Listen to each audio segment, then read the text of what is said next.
Walking Blind is hosted by overly emotional dudes who overthink and overanalyze everything. Nothing the hosts say should be taken as medical advice or opinion.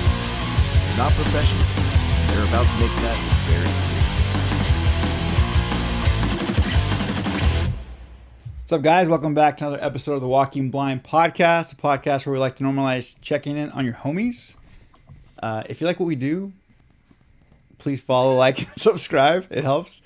This is episode 163, and we have some awesome guests with us today. Actually, first let me say, I'm Mike. That is also Mike. And today we have, from Easy Out, we have our boy Ryan Schueller and Ty Robinson. What up? What up? We really need a fourth camera. I know, I kind of ruined the big reveal. I probably should have gone with that's Mike, that's Ty. Dude, and then Jesse, shout out to Jesse who just got engaged. Congrats. Yeah, Man. congratulations, Jesse. big dog. Yes, yes. Which means my wife has taken over his duties. So if this episode is trash, Yeah, it's Jordan's fault. I expect a lot of camera time. so much. So much. Mike's been hyping her up this whole time, like, dude, Jordan's going to kill it. She's fucking ready. She's fucking ready. She's been going She's through been watching- a typing boot camp. She's watching tutorials. Typing boot camp. Okay. That's not true. Dude, so what's up, guys? What's going on? It's going great. It's wonderful. It's going really, really well. So, you guys released an album recently. Let's talk about that. We did. Let's talk about Didn't we, Ryan? Yeah. Let's go back, dude. Yeah. Let's go back. Because nobody saw, Yeah. you know. Let's take it back to 98. Falling Sickness at Showcase. Oh. Bells and Crowns. Love it. All right, but yeah, for real though. The Easy Out record came out at this point 20 days ago. It's been 20 days. I only know that because I was just looking at the Spotify artist page. But that record has been, what, a 2-year, Dude. almost 3-year process? 4-year process? 4 years, yeah. Yeah, 4. Actually, talking about Freefall, when I dropped it in Google Drive, it was like 3.5 years ago. And that was the demo. Yeah, that was that's the demo. first, like, real attempt, right? For me, Was Free Fall Yeah. the first song? Well, no, you did that, Pain and Self-Indulgence. You did like 3 that night when Aaron was there. You know what I mean?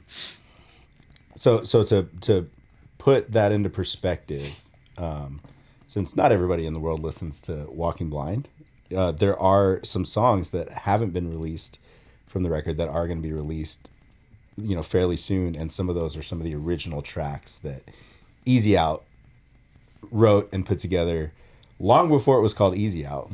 The band was called Grasp for Hope. Grasp for Hope, which was like a stoner band. Ty and I were not involved. Yes. At that point in time. The good days. Yeah. Before the peaceful time. Just kidding, Ty. peaceful times before Ryan had somebody to fight with on a 24/7 basis.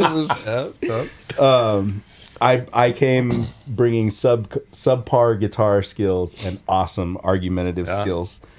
But yeah, so there were a bunch of songs, and actually, if people have watched the podcast for a while, back in the day, Aaron Friesen from the band Means and Growing Up Punk podcast, Feeble Attempt.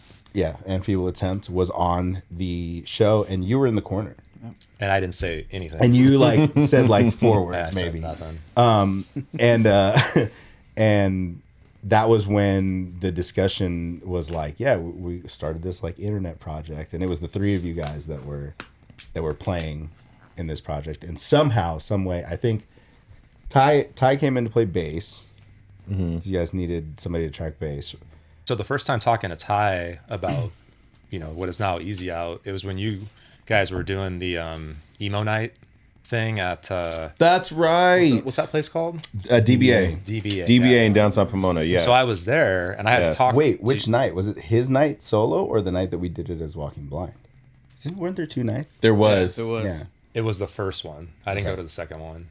You didn't go to the cool one. Yeah. But I had like talked to you about it, about asking Ty if he wanted to be involved. And so you brought Ty over to the table that I was at, and I was like, hey man, you interested? Ty's like, yes. Yeah, Immediately. yeah, 1,000%. And then I remember hearing song 1, and I'm like, oh yeah, this is right up my alley. Yeah. I still have it. Song 1 is.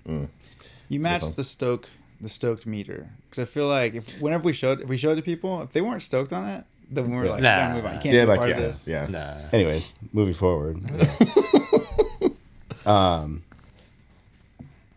Dang, how fast did you go to track bass on those? So I think I tracked like 1 or 2 songs at my house just to show, and then like fast forward like a good amount of time, and then like it was like, hey, come to the house and track, and I was like, oh, so I should probably like shoot all these songs. So I think in a night I sent like 7 or 8 songs.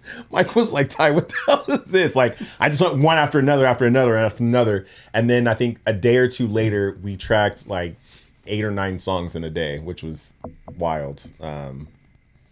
I still think we should do something about song 1, but yeah, that's basically what happened. So I sent them all playthroughs, like I said, some months later, and then 2 days later I just tracked all 10, like between 8 and 10 songs in a day. So it was dope.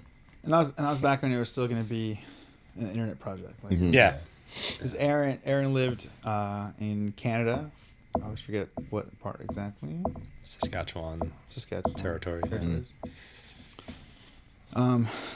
Dude, and then actually let's go back even a little before that. It's crazy to me that you did the podcast for Growing Up Punk. Oh, yeah. And that like for me was like one of my like, okay, I'm down to do this. Like, I was like, well, you got the dude from Off the Record. Hey, let me pull this way back even further to call both of you guys out. Mike Perez, the legend has it that Mike Perez asked Ryan at an Off the Record show, like, hey man, what are you playing? I play guitar too. And Ryan was like, you can go fuck yourself.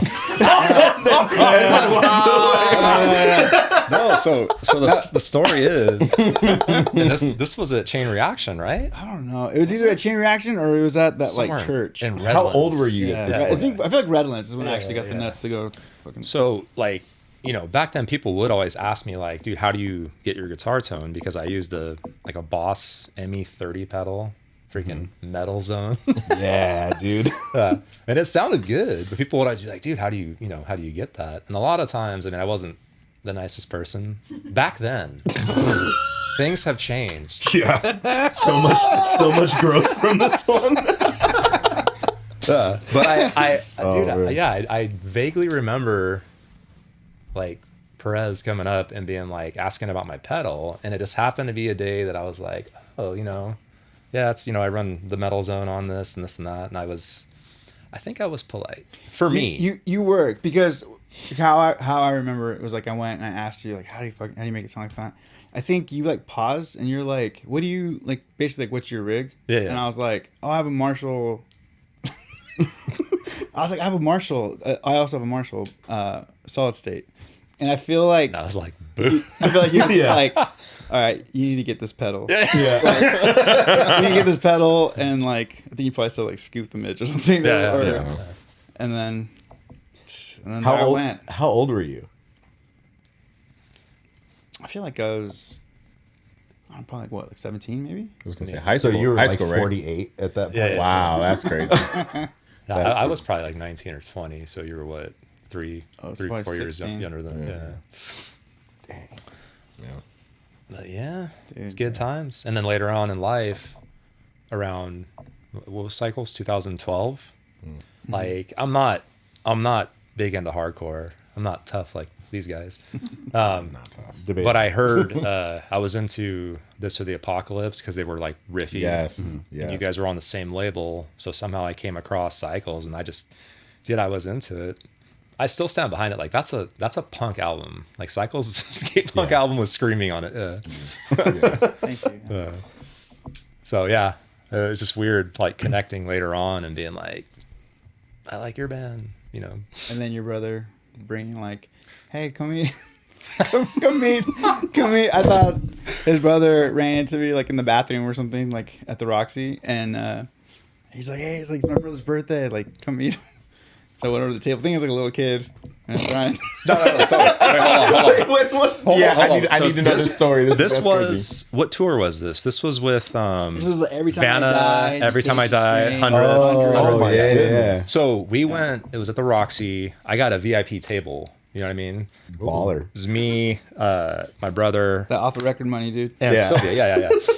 And we only watched No Bragging Rights, and then we left because again, I'm not into right? the rest of it. Yeah, and dude, they killed it, man. It sounded so good. Who's the loser now, Mom? So my brother, and it was my birthday, like actually the day of my birthday, Dang. right? And my brother, he drank a little too much maybe. Nice. So he goes to the bathroom. He comes back with Perez. And like, I'm not the most social person. I don't, yeah. Perez walks up. He's like, oh. And I thought you thought I was going to be younger, right? Yeah, dude. And he's like, oh, happy birthday. And I was like, Did you realize it was Ryan? No. dude, I don't even think I said anything. I was just like, oh, thanks. Yeah, I think you just said like thanks. And then he's kind of standing there awkwardly. And then my brother's like, how about them angels? Just to try to bring some. Yeah. Yeah. And that was that. we both had our moments. Yeah. That's awful because you two in stranger situations are both incredibly awkward. I mean, hell, dude, that meeting is almost as good as me meeting Steve for the first time. Yeah, Steve, the only member of Easy Out who's not here, and Ryan, when Steve got involved with Easy Out, Ryan came to a torture culture show at the Haven, and went down the street and got lit. Mm-hmm. Came back, watched us play, and then I was gonna make the introduction to Steve, and Ryan just, nope, too drunk to do this. I walked right past him, and then I hear from behind me Sylvia standing right next to Steve and being like, Ryan, don't you want to talk to Steve? Thank you, Sylvia. Which, by the way, let me real quick. Let me jump into the police show when Scott, the singer, was walking into the venue right in front of me, right, and I'm like, dude, maybe 4 feet behind him. There's nobody else out there except for me. Except me. I had. It was all in front of me. It all played out in front of me. Everything was in front of me. And Sylvia's like, oh, I have this and I have this, and she's like, oh, and Ryan, I have your butt wipes, like really loud. And I swear I saw Scott be like, yeah, as he's like walking by, like he crossed. He had to have heard. That's perfect. Amazing. I looked at Sylvia, I was like, dude. You're like, thanks, Mom. Once you went inside. But I appreciate her bringing the butt wipes. Those are kind of handy. Scott's been around, man. I'm sure he appreciates the butt wipe. You know? Yeah. I was so proud of my interaction with him.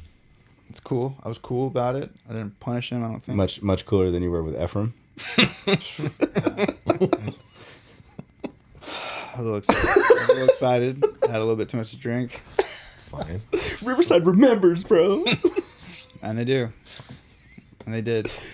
All right. Well, yeah. Okay. So going back to the podcast, had you and Aaron been in conversation before that? Like, were you guys talking about doing shit, or was it straight up just like, hey, I was a fan of Off the Record, come do the podcast? Nah, dude, I didn't know who he was. And I didn't have social media. I mean, my Instagram account doesn't go back that far. I think I had just signed up for it maybe a few months before he hit me up. And so I got a message, and it was like, are you the Ryan Schueller from Off the Record? And I was like, why? Did we have an interaction? Here comes the past. Right, Here comes the past roaring back. Yeah. And I then- always knew it was gonna come. And then he was like, well, no, I do a podcast, and I'd love to have you on and talk about, Off the Record. And again, I was like, why? Where's this going? But nah, it was cool, man. Especially hearing him talk about like how him and his buddies, like, he like sent me a picture. He had like an Off the Record poster, which I didn't even know was once. Yeah. You know, Are you like, on it? him and his, it's just the album cover. Oh, okay. But him and his friends were like all about it, you know, up in Canada. And like, you know, at the time, I mean, this is all before internet, social media, Yeah. like bands really being a part of that stuff. So to find out later on in life that it reached into Canada and Japan and stuff, like it's cool to hear, you know, but yeah. And when we did the podcast, we talked about like, you know, bragging rights. I don't know if it's on the actual podcast or just like the stuff that got edited out. Because he was talking about means and hardcore, and I had said, dude, I'm not really into hardcore, like except for NBR. And he's like, oh, dude, I love NBR, you know. Fuck. I don't think you guys did, because I feel like I would have remembered that. Yeah. I would have fucking Right. lost my mind. It's so hype about it. Yeah. So, dude, yeah, me and Aaron after the podcast, I'm like, dude, it was cool talking with you. Like, do you still do music? You know, and he's like, oh, I just record stuff here and there. He had recorded the Growing Up Punk theme song. And I was like, well, do you want to like collab on some stuff? And he's like, well, how would that work? And I'm like, send me your tracks. I'll send you my tracks. Yeah. Right. So flash forward maybe like a month or so, we still kept in contact. And he was like, hey, I'm going to have the singer of NBR on, you know. And I was like, cool, dude, ask him if he wants to sing for this project. 5 minutes later, he's like, he said yes. I'm like, dude, you actually, you actually asked him? I was like, wait, cringe, dude. Like, oh, no. Because at that time, I don't think, there was stuff that I had recorded, you know, before getting involved with Aaron. But like, I don't even know what he initially sent you to be like, you know. He didn't. I think he just said, right from off the record, is basically writing shit with me. Do you want to be part of it? And I was like, yes. Yeah. Yeah. Yes, absolutely. Dude. And then, I mean, we'll go into my stuff later, but That's good. Yeah, man, that was a long time ago. Slow progression too, right? It took, I want to say, almost like 8 to 10 months after you said you were down for me to even like send you like any ideas. You know, I kind of had this weird vibe of like, oh, it's Mike from NBR. I mean, not like I'm kissing your ass or anything, but like you've been around bands, you know, you've done more than I have. So I was like, I don't want to send him, you know, dog shit. Yeah. It has to be good, you know. where I'm on the other end, like I'm like sweating as he like sends me this stuff. I'm just like, what am I gonna do? This is my dream. So the first song I sent him was song 1. Yeah. Right. Still my favorite. And yeah. he heard it and he was like, dude, this is sick. And then like 10 minutes later, he's like, where do I come in? What do you want me to do with this? Where am I supposed to sing over it? That song is it shreds. yeah, it shreds. You know, the song, it's more of like an instrumental track and it changes every 5-10 seconds. Not really made for vocals, but No, but I was just like, oh fuck. I was like, I'm in way over my head. And I think there's been discussions about bringing song 1 back and reworking it. yeah. But, dissecting it in like, it could probably make, you know, 4 different yeah. songs. 3-4 different Yeah. songs. You know, you should drop that song into this episode. I could. Here. Right here, Play it. Put it right here above Mike's head. Okay. dude. Like 15 seconds of it. Nothing crazy. How? Never mind. Go. I'm gonna jump ahead. Like I don't have access to Ryan to ask all these questions anyway. Yeah. And then when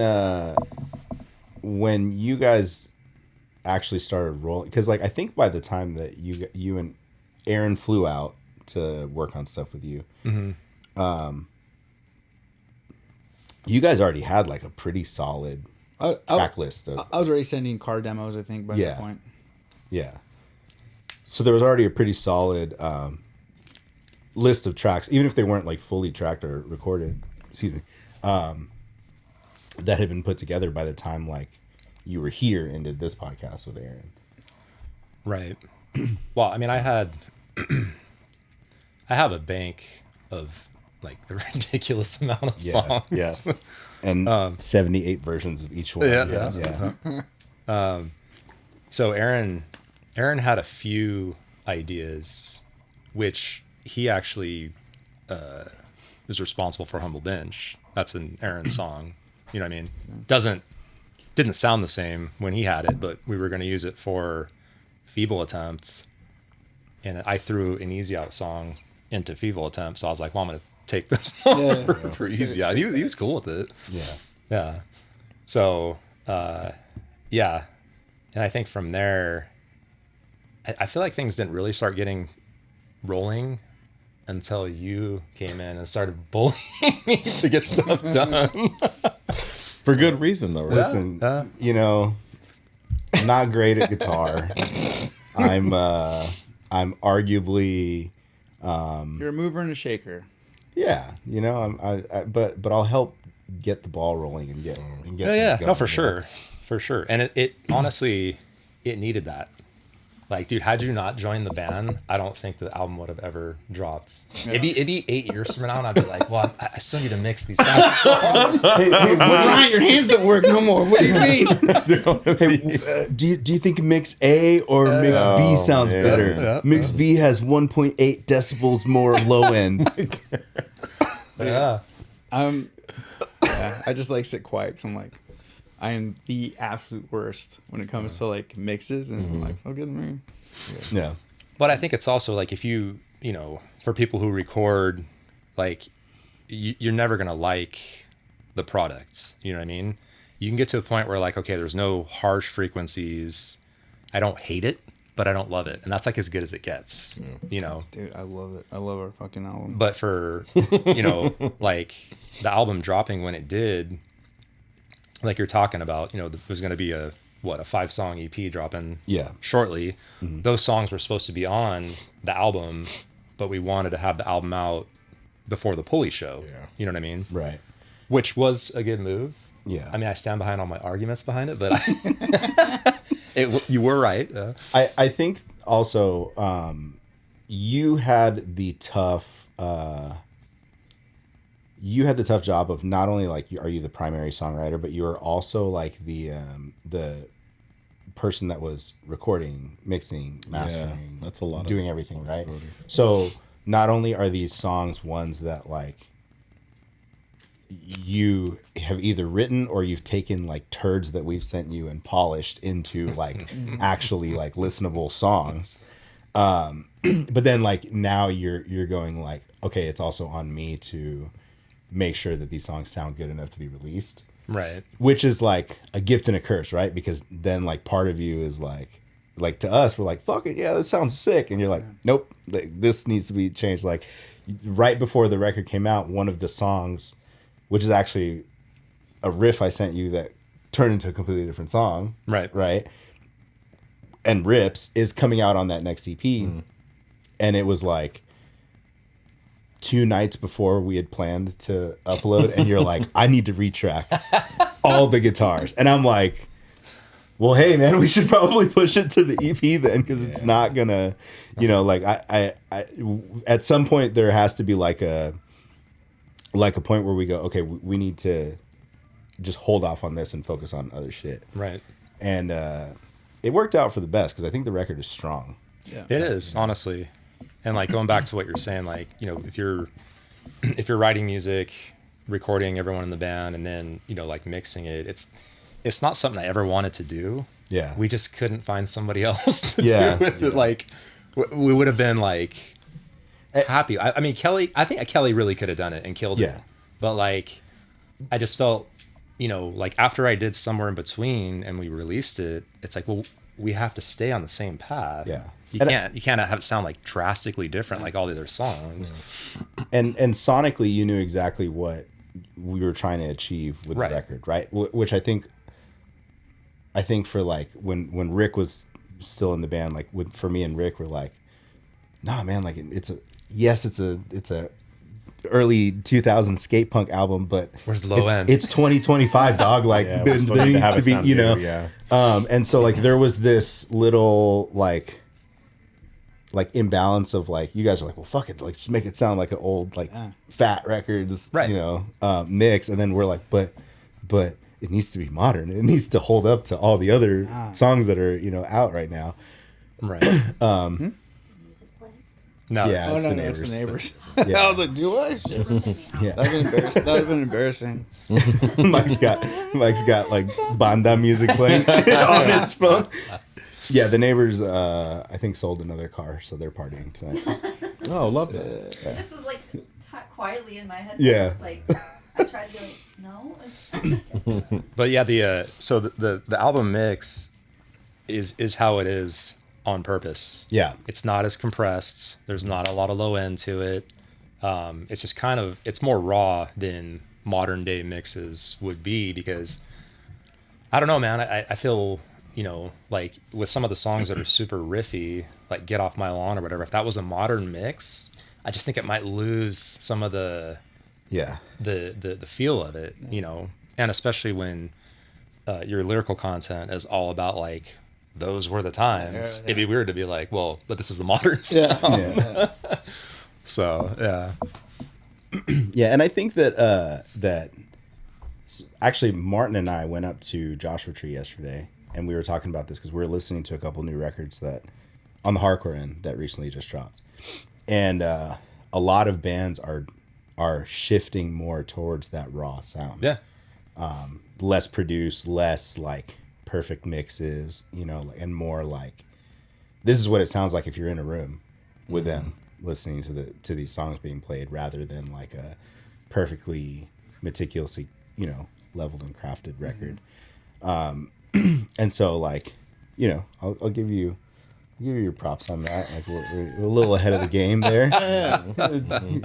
When you're so far behind that you're really getting lapped. Yeah. But you're like kind of in the front. Yeah, You're with it took so long that it went full circle and came back around.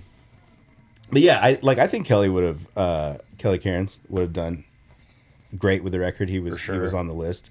There were a couple other people that we thought to reach out to, either that like didn't respond to us, or others who Not bitter about that. yeah, not bitter about that at all, or others who just like were going to take it on and couldn't at the time. I think it worked out for the best, and I think the end product is Did it, probably Ryan? like Are you okay? Yeah. No, I'm good with it. Seeing like, it's weird with music. Like when you hear a song, right? I mix it, master it, and it's done.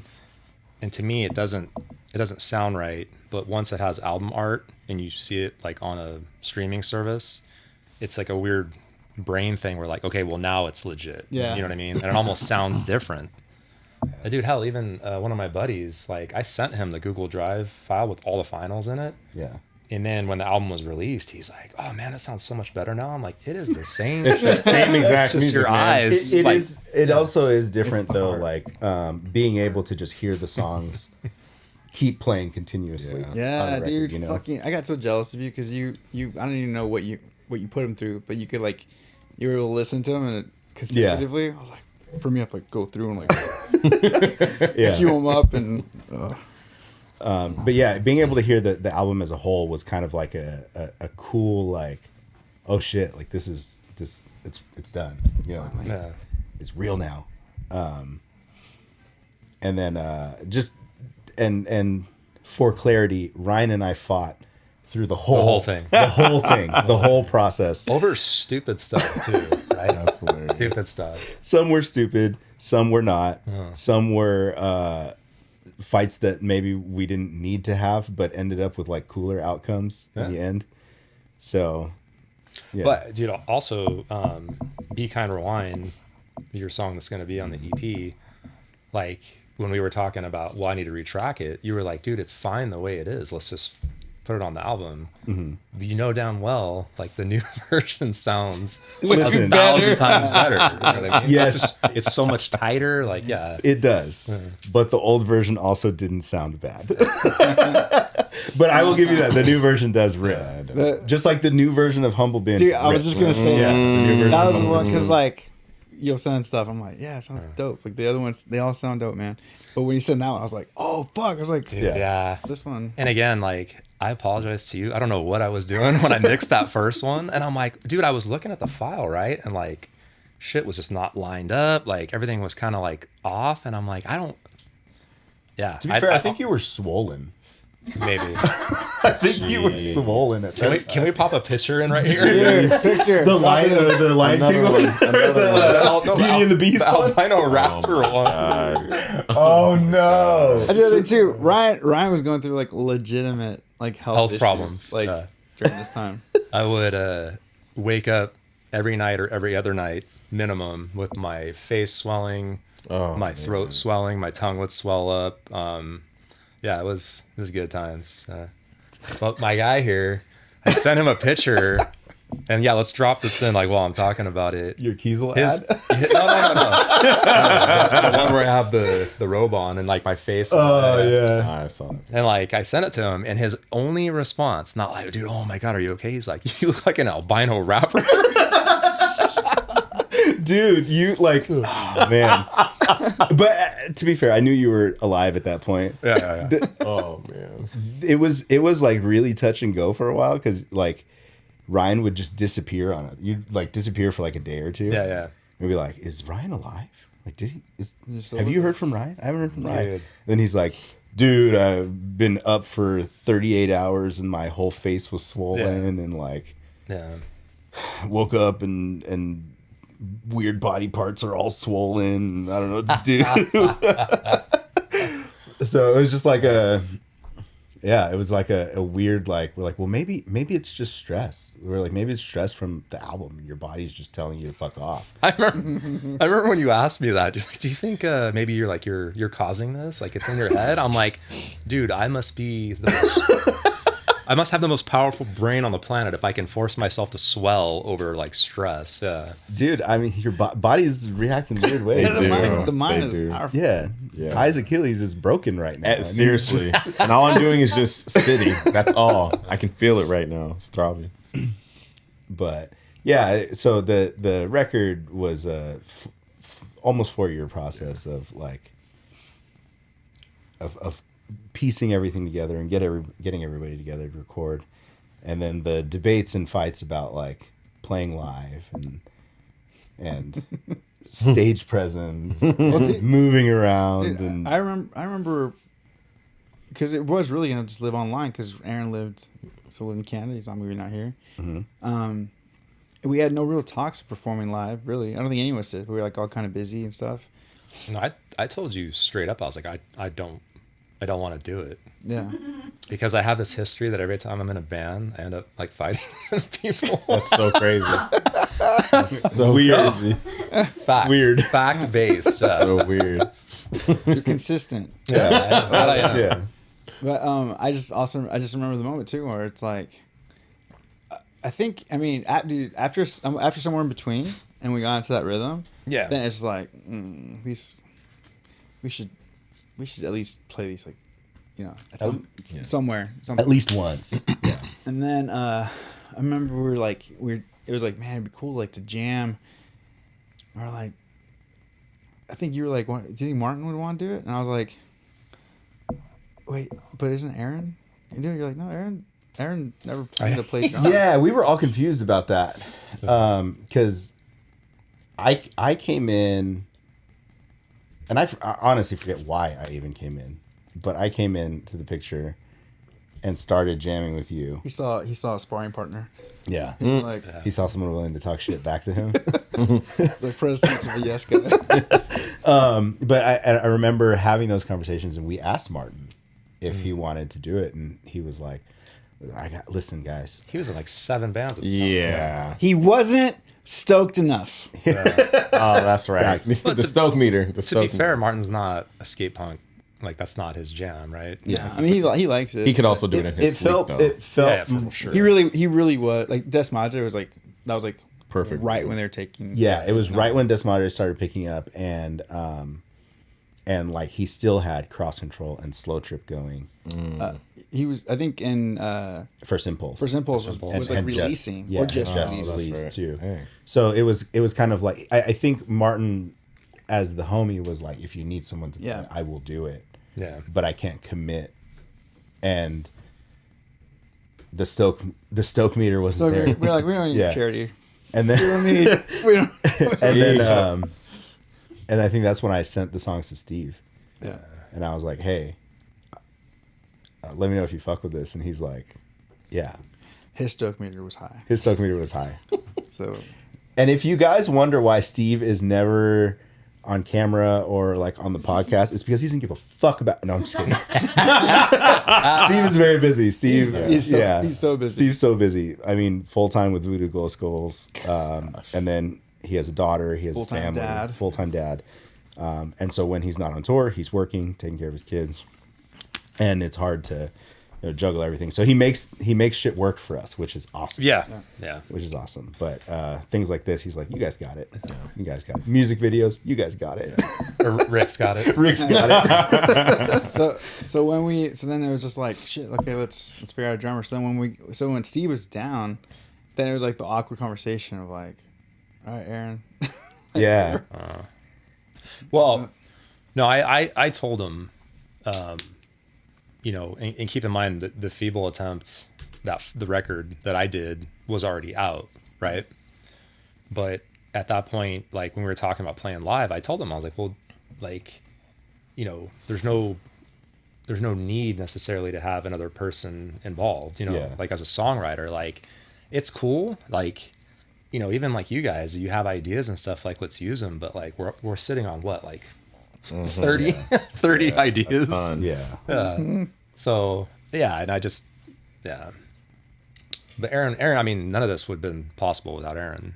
I mean, you and I would have never connected. I mean, and same with Rick too. I mean, Rick is like the official Sixth Man of the Year award for Easy Out, because when the conversation came up to actually play these songs live, you had recorded the initial demos. Yeah, but then, or at least half of them. Yeah, half of them for sure. Yeah. But then Rick had come in to sing harmonies on the record, and then started tracking bass as well on the newer songs that he was helping write. And then the idea was, well, Rick is gonna sing these live. He's already tracking bass, so the guys that are here right now, like we'll play shows together. And then through the writing process, Rick was like, I gotta step back, do whatever. And we're like, you sure? Sure about that, dude? And he was like, once you're out, you're fucking out. I was like, you're doing this to me again, Rick again? Oh, Why? man, that's right. 2011 again. Oh my goodness. And then so Rick took a step back, and then like it wasn't even a question. Like we just said, "Hey Ty, can you come back in and track the song?" Can we talk about how he was just silently pushed out? Like who had that conversation with Ty? It wasn't me. I don't think it was a conversation that was ever had. No, but Ty was in burner state, and then you were also in torture. Yeah. I was already doing too many. As a matter of fact, there was a conversation that Rick and I had. He was like, "Hey, so like, which one of these songs do you want to record?" And I was like, "Nah, you got it." He was like, "Are you sure?" I'm like, "Nah, you got it." Like, oh, that's right. Yeah. You're like, just go do it. I was like, just do the whole thing. Cause him and I talked, I'm imagining he told you guys, but like him and I talked on the side, and he was like, "Okay, so like, do you want to split this? Like you want to do these ones and I'll do these ones?" I was like, And we were kind of like, and I was like, "Nah, actually, you know what? Just and knock you out had the just whole had a thing." baby too. Yeah. Yeah. Oh, yeah. Just to throw that in the mix. By the way, you also just had a child. By the way, yes.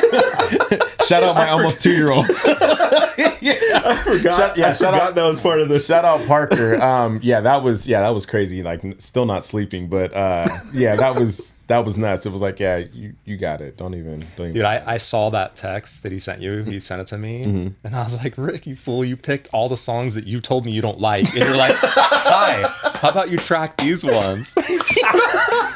all the ones that he didn't want to do. Not even shot. Oh my God. So can't you know what I'd like to do is I want to see I want to hear the bass from the songs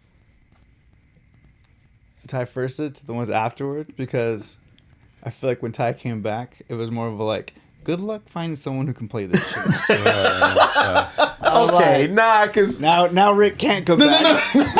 I didn't even go that crazy. I promise I didn't go that crazy. When I heard you rip that fucking part in Static, I was like, oh, he's sealing he's sealing the position here. No, Nobody else gonna do this fucking run. Fuck you guys. You know, it's Ryan, I think well, I changed it a little bit, but we did that on the first run. I did change it a little bit. Way back in the day, Yeah. That was one of the songs that we just tracked a gang of songs in that same day. But yeah, no, I really didn't go that crazy. Let's Dude, not. this guy. So Outside. the first time he came over to track, I think you came with him, right? Yes. Because I was like, "Can you come?" I'm not Yeah. like I'm an awkward person. Yeah, He's like, I need a buffer. I've never had someone.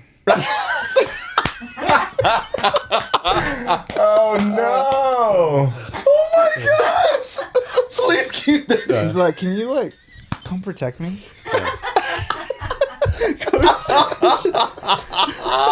Oh, you're from the guy who probably has more of an arsenal than everybody else. You're not helping the rumors about me. Oh man! Yeah, take your beanie off for the rest. I'm the only one not wearing a fucking hat. Not planned. Not planned. So, anyways, that night that Ty came over, I remember Ty, you were like nervous for some weird reason. I was. Yeah, I don't know. I'm awkward about recording. Like Yeah. for whatever reason, like I can play them live, no problem. But for whatever reason, like when it's time to record, I'm like, Yeah. Ty is weirdly nervous about playing bass always. I know. Which is Even though he fucking doesn't rips. make it doesn't sense. make sense. It doesn't make sense. Yeah. I think, yeah, one of the first ones you did was Static. Yeah. You know, Because I wanted to try to knock out all the hard ones, like right out the so way. Yeah. I'm like, right, go ahead. You know, I'm just going to record it. And this was demo stuff. It wasn't finals anyways, Yeah. but I still was going to get a good take. I was assuming we were going to do it 3 or 4 times until we dialed something in that we actually wanted, right? So I hit record. Ty like rips it, and he has stage presence while he's recording. Like honestly, we'll post some more videos Yeah. of Yeah. him tracking, but it's wild. He has more presence tracking than I do on stage. It's fun, man. You're Yeah. supposed to have fun, you know, either live or recording. That's So what anyways, you're supposed to do, he It's nice when you only got 4 strings to play. That's Yeah. fair. That is fair. I try to make sure I use every single one. And a lot, you know, a lot of times you only have to use one of them. Yes, just right there at the top. Crazy. So he rips Static, dude. Like first time through, like I didn't even hear a mistake, and he's done, and he's like, "Well, what do you think?" I'm like, "I mean, it's rad, but is that the Papa Roach?" That's right. It's basically last resort. Like, My life is... But yeah, dude, like he ripped it. I remember like while he was tracking, I like looked at Perez and I was like, "Holy shit!" Like, Yeah. Yeah. I'm supposed to be in the spotlight. You need to tone it down. We're not rancid. Okay. oh, dude, man, that's a compliment. relax. Thank you. Yeah, no, that was dope. That's fun. Yeah, you gotta have fun when you're playing. So Yeah, that was yeah. I'm trying to find it, but you got praise from Ryan Sievers. I'm gonna start crying. We did it. We did it, guys. We did it. Yeah, it was for Bells and Crowns. Oh, I know my favorite song off the album too. I love that. It's a double whammy. It's a good song. I feel like that bass riff in Bells and Crowns got buried like in the master a little bit. Like it was louder, but it was just a time crunch. And I was like, nah, it's That's right. And they're in the reissue next month. We'll just... and I'm like, just crank that up. secretly, I'm like, Ty's doing too much. Yeah, Ty, shut that down. Shut it down right now. There can only be one shredder in this band, and I'm mixing it. Damn it! One of the things like that I was like fully preparing for when Rick was part of it, I was just like, these harmonies are about to get real loud.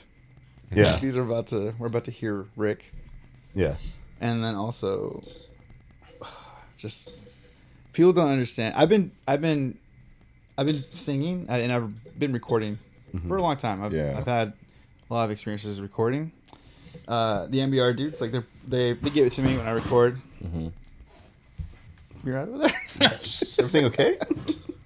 Yeah, but you're tapping on there. But yeah. It's like What happened was I meant to grab it and then I just kept pushing it. and playing. Yeah, that I'm really not even trying to do it. Yeah, his mic is picking up that. So Yeah, so I mean, like, recording. There's a couple things that I've been known to do and not do well in recording in my band Timing. And my dudes, my dudes call me out with that. Every single recording session, and it's genuine. It's never a thing. And Martin will always be like, and I can hear everything in the booth. Can you like turn his click up? I don't think he can hear. I'm like, I hear everything, Martin. Wow. This is like, how many years are we in this? Like, Oh, man. Rick and you, dude. Like, there's. I wish you would have had like a camera set up the whole time just to hear the shit these dudes say to me when I'm. Oh my recording. goodness. Well, early on we were tracking vocals here in this room. Yeah, and me and Rick sitting here drinking beer, right? Just laughing the whole time. Every single take. Like, if I have, God forbid, there's like a part where like I don't really get to bite too hard, and there's a little bit of a list or something. Just Rick. What was that part there? What was that you just said? What did you say? Dude, I love when you did Somewhere in Between, right? And he was like, Buttland, I want to go to Buttland. Buttland, the place I wanna be.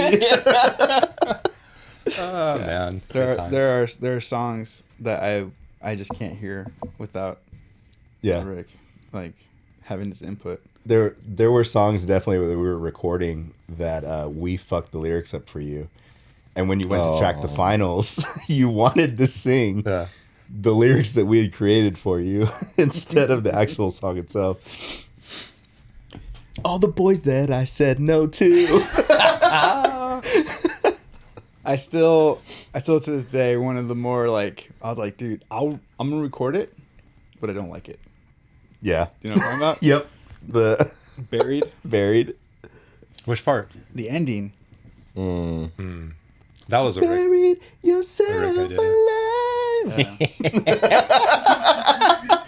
But dude, it's so 80s though. It's like freeze frame jump. Like, Well, it's funny because I thought you were gonna have my back on that. I was like, Ryan's not gonna want this, and then you're like, it's dope. I was like, damn it, dude, but it's damn near like hair metal. Like, Yeah. like that's my style.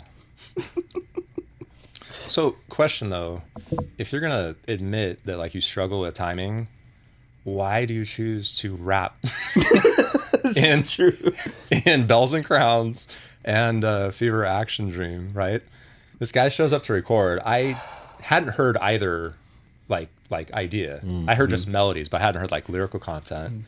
So we run it, and I'm just like, Oh. what is happening?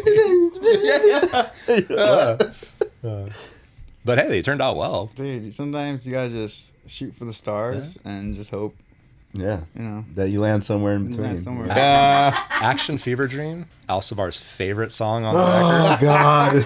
There it is. You know what? In a weird way, I thought he would be my advocate for that. I was like, I don't know how this is gonna fly with everyone else. I think Mike will like it, and then Ryan's like, dude, Mike doesn't like it. I sent it Not to his him. favorite. I sent it to him, and he was like, "I hate this." I hate this song so much. You know what? It's like, but it's not like it's not one of those things where I'm like, I fucking never want to listen to this, right? It's such a good song, and like the melody and cadence is good. I hate that the lyrics are nothing. It's a whole nothing burger. The whole song is just a whole nothing. Like it's almost like it's a fever dream. I know. I hate it. So for that song, I was the opposite, where I was just like, this is dope. Because I think at one point I was like, so are we doing like a second verse, or where is it gonna go from there? You're like, no, it's gonna stay like this. Is it. This is Yeah. it. And I was like, Yeah. What do I do here? I was like, but it has like an intro part and then a verse and then this like melodic area, which is sick, and then it goes back to the beginning again. I was like, we should bring back that or like something with that part. He's like, no, like let's just keep it like that. Like it's dope like that. I was like, Yeah. okay, Like, all right. pick my battles. Pick my battles Like, here. all right. But at the same time, I got this guy in my ear being like, "Dude, we have to release the album in like 2 weeks." Like, Action Fever Dream was like a last minute addition, you know. Yeah. It has one of my favorite harmonies. Which one? The Live on. That part. The the karate one. yeah. Yeah. If you guys haven't listened to Action Movie Fever Dream, run those numbers up. It's 'cause- just quotes from your favorite Chuck Norris, Yes. Jean-Claude Van Damme, Van Damme. Sylvester Stallone, Yes. Arnold Steven Schwarzenegger, Seagal. Steven Yes. Seagal. It's all quotes from those movies. Yep. That song. But there are some there are some songs on there that I think have gotten a lot more love than I thought they would. Songs like Midpoint. There are a few people that are like, Midpoint fucking rules, and I'm like, And by the way, yeah, dude. thank you guys for letting me put that shit on there. Midpoint That like and Time Time Cop. Cop. I just wanted to have some like hair metal nonsense, Yeah. right? And I want you guys to do this, like take a step back, throw the album on, especially put on these like vibey ambient hair metal instrumentals that Ryan has prepared for you all. And picture the Crypt Keeper in a robe. Because that's how these were recorded in like a dimly lit room. The guitar like right underneath his neck. Oh man, just going crazy. Just going crazy.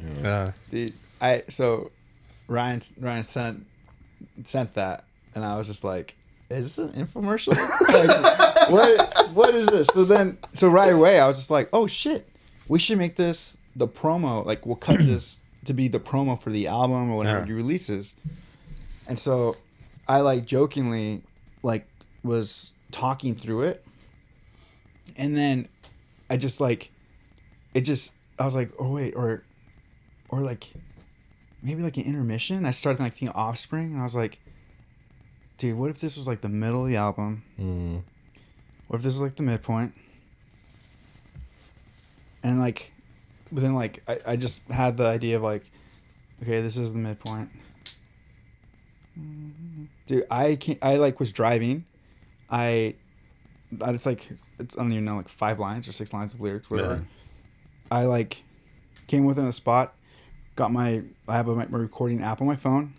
I recorded it and I sent it. And I even recorded the harmony while I was driving. The low, And then I sent it. And that was it. That was all on a drive. I came up with it. That's crazy. Wrote it even though I didn't like it was so short that I didn't have to like write the lyrics to remember. Yeah. So when he sent you that, how long was the voice message that came with the song? Pretty long. 6 minute explaining like, hey, listen. So like, Yeah. you know, I'm thinking that like, you know, right in the middle of the record, you know, I don't know, but like maybe it could be like the midpoint. You know what I mean? Like the middle of the. What the fuck is that? Like the middle of the song, dude. Like it'd just be. Sorry, this guy's like backing up his truck down the street or whatever. I don't know what he's doing. The random Perez voice memos come when he's in the writing process. Yeah. Like if he's already recorded it, it's more like this is what it is. But like for these 2 ones that he's working on, I was telling you, he sent me like 5 messages. Oh, that's nothing. Because you have to hear where his light work. You have to hear where his head is at. Light work, That's baby. why. Yeah. The level of like excitement though Yeah. in his voice, like he was just super stoked on it. So it's cool, man. I dig. But yeah, midpoint.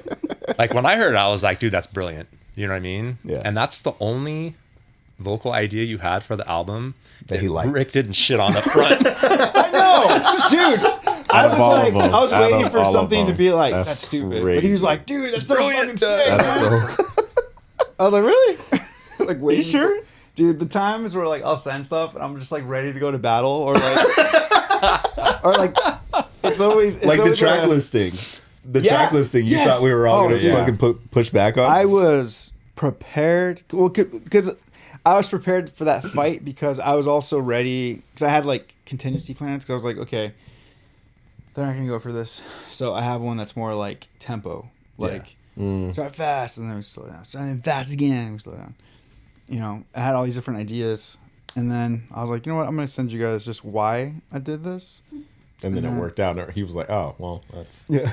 I'm not gonna lie. When you sent the track listing with like a 5-paragraph explanation, I just looked at the track listing and I was like, I'm good. I didn't even read the backstory. Because like you guys know, like when it comes to names, titles, all stuff, like I just don't. Yeah. It's not something I'm good at. You know, even artwork. Like I can be like, I don't like that, but I don't have ideas for that kind of stuff. To to be fair, Ryan once sent me a voice message and asked me a question, and then I responded back with a voice message, and he responded in a shorter time than it was for the voice message that I sent him, and he goes, "Yeah, I didn't listen to that shit. It sounded long." Anyways, and I was like, "Let me just go fuck myself." Oh my gosh. Dude, to be fair though, man, you do that to me with videos, right? I do. So I send him guitar videos all the time. Like if I come with a new riff or something, and yes, it's me in a bathrobe. Yeah, I only play usually from guitar this in a angle bathrobe. down Yeah. here. Oh. Yeah, so like, thank God the guitar's there. Otherwise, So I'll send him a video and he'll respond and be like, I'm not going to watch this right now. Fair enough. I'm not gonna watch this right now. I'll watch it later. What you doing over there, Mike? So the thought process behind the track list, is I kind of broke it up into like 3 sections. Yeah. So it was long. It's about 8 minutes of that. Yes. No, that was only 5 minutes 40 seconds. That's nothing. Dude, track listing is good though. Like the vibe of it. You know what I mean?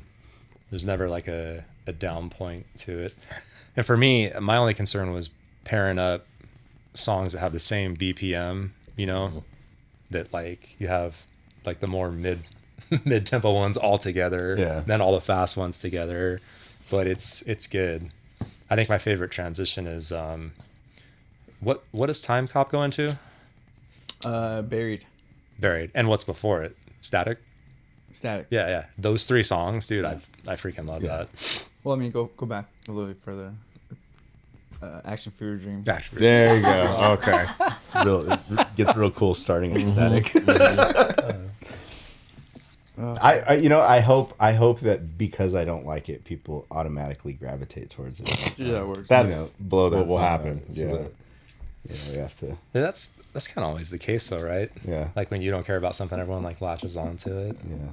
Dude, Bells and Crowns, when I recorded that, you guys hadn't even heard like a small clip of it yet. I dropped the whole song in the band chat, right? And that is the most response I've gotten like out of any song. Everyone was like, dude, even Steve. Yeah. commented. I was literally walking into the Poison the Well show and I was like, what the fuck is this? This is where did this come from? Yeah, I was in the court. Yeah, I was all hyped. Yeah, that's still my favorite. I feel like I heard it late. Like, I think maybe I meant to listen to it, or maybe I heard it and I confused it with another song. I think I feel like I heard it You may have heard it before. like Yeah. me and you sending stuff back and forth, but yeah, the band, nobody had heard like the entire thing. Like, to me, I don't really care about the song. I like it now with like, you know, the vocals on everything, but when I wrote it, I just wanted to have like a good riddance, like fast, drivey, aggressive song. And I wanted something that me and you could like have stage presence. I think when you first showed me the song, your message was literally, since all you guys like this hardcore shit, here you go. All you tough Yeah, all you tough guys, here you go. And the track was just labeled tough and stuff. Yes. And I was like, what's this? Yeah. And I was like, oh, okay. I was like, what do you not me? Yeah. What do you want me to not do on this? Yeah. This could head in a very bad. And we were all like, is Mike gonna scream on this? Like, because this is a hardcore song. Yeah. This is for a hardcore band. Yeah. Yeah, dude.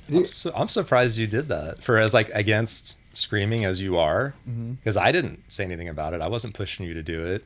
But when he tracked that, man, he was so into it. Yeah. It took over. When we were just demoing ideas, and I was just like, I have an idea for like the intro. It's kind of ridiculous. And it was the people always ask me where I'm from. Man, yeah. And you guys were like, dude, it's sick, keep it. I was like, really? I was like, that was kind of a joke. kind of a joke. Like that was, I was like, that's too. like what people what people don't know is I've written, so this album, we'll just say for this album, that's 14 tracks. What? Really 11 or 10 are like songs that, not including the 2 covers. For most of these songs have like 2 to 3 different. Yeah, there's been like 33 versions of Yeah. all the songs. Yeah. This record has probably been, because I was such a huge writer on this album. but throughout the process, it's probably been like the most thought out record I've probably been a part of, because just like working with you on guitar parts and then working with you on lyrics and shit, and like, okay, we changed it. I changed it. We're doing this now. Yeah. Okay, cool. No, we're going back to this. No. We're doing this. And then the messages I would get from him, like, I'm working on this part. It's gonna be real easy to play. That's always that's the setup. That's code for, hey, you're fucked. Yeah. For the next 2 weeks. Yeah. That's the setup. You're like, it's gonna be real easy to play, dude. Just check it out. And then there's like a 4-part tap lead with like a chug behind it. But like just the amount of thought that was put into all of the songs. For some reason, Ty just shows up and shreds, and that's that. I do all the stressing beforehand. You guys just don't see that, but it's fine. Ty just shows up and is like, "Oh, we're tracking that song today. I didn't even know we were tracking that song today. It's fine." And then, so I ran out of strings. I can't play anything else. Yeah. But yeah, I think I don't know, man. I'm stoked on how it all came together. Yeah, and we say EP. But I was doing the math. I know we're not gonna go, full on, but like, if we wanted to, we have like literally, I think it was 8 songs that I counted. Yeah. 8 complete songs. 8 complete songs. Yeah. And I think we'll for the sake of just There are some that we're intentionally saving for a later release. Mm-hmm. Yeah. And some that are like being reworked and being kind of like rearranged and things like that I think will be stronger in the end. Which, by the way, I never like understood that. Like with MBR, we didn't have B-sides because it's like, if this song doesn't make it, we just scratch it. Yeah. Like the songs that should have been B-sides ended up going on the actual album because we saved it basically. Like last second, we're like, actually this works. Let's put it in the album. For this, I'm like, man, we have like some rippers that are. but I think that is the idea though, is that like there are some rippers in there that like you don't necessarily want to let go of, but like we can just make them rip even harder. Well, I also like the idea of having this album out and be what it is. Like, I'm really happy with all these songs. Like, and I think it makes me more excited to like when we do release the other ones, those songs will get their like attention. Yeah, because I feel like they're one of the songs on there, man. Never connected with the song. I know, dude. Yeah, it's gonna be good. I was tearing up as I was writing that. Dude, I was on a flight. We were flying back from Florida. Yeah. And just like when you like, it just had the idea pop in my head. I'm like, that's so ridiculous, guys. Mike was so hype about this song that he came back with a fucking presentation, A video, dude. I made with the song and his demo track and a fucking video. That's crazy. The concept of this song. Wild. The only thing it was missing was like a bouncing, like ball, the ball. yeah. I had For us to follow along, yeah. dude. Oh man. Yeah, I wrote it on a flight. Everything. Haven't changed the lyric. And this was a fight between us. We'll be transparent about that.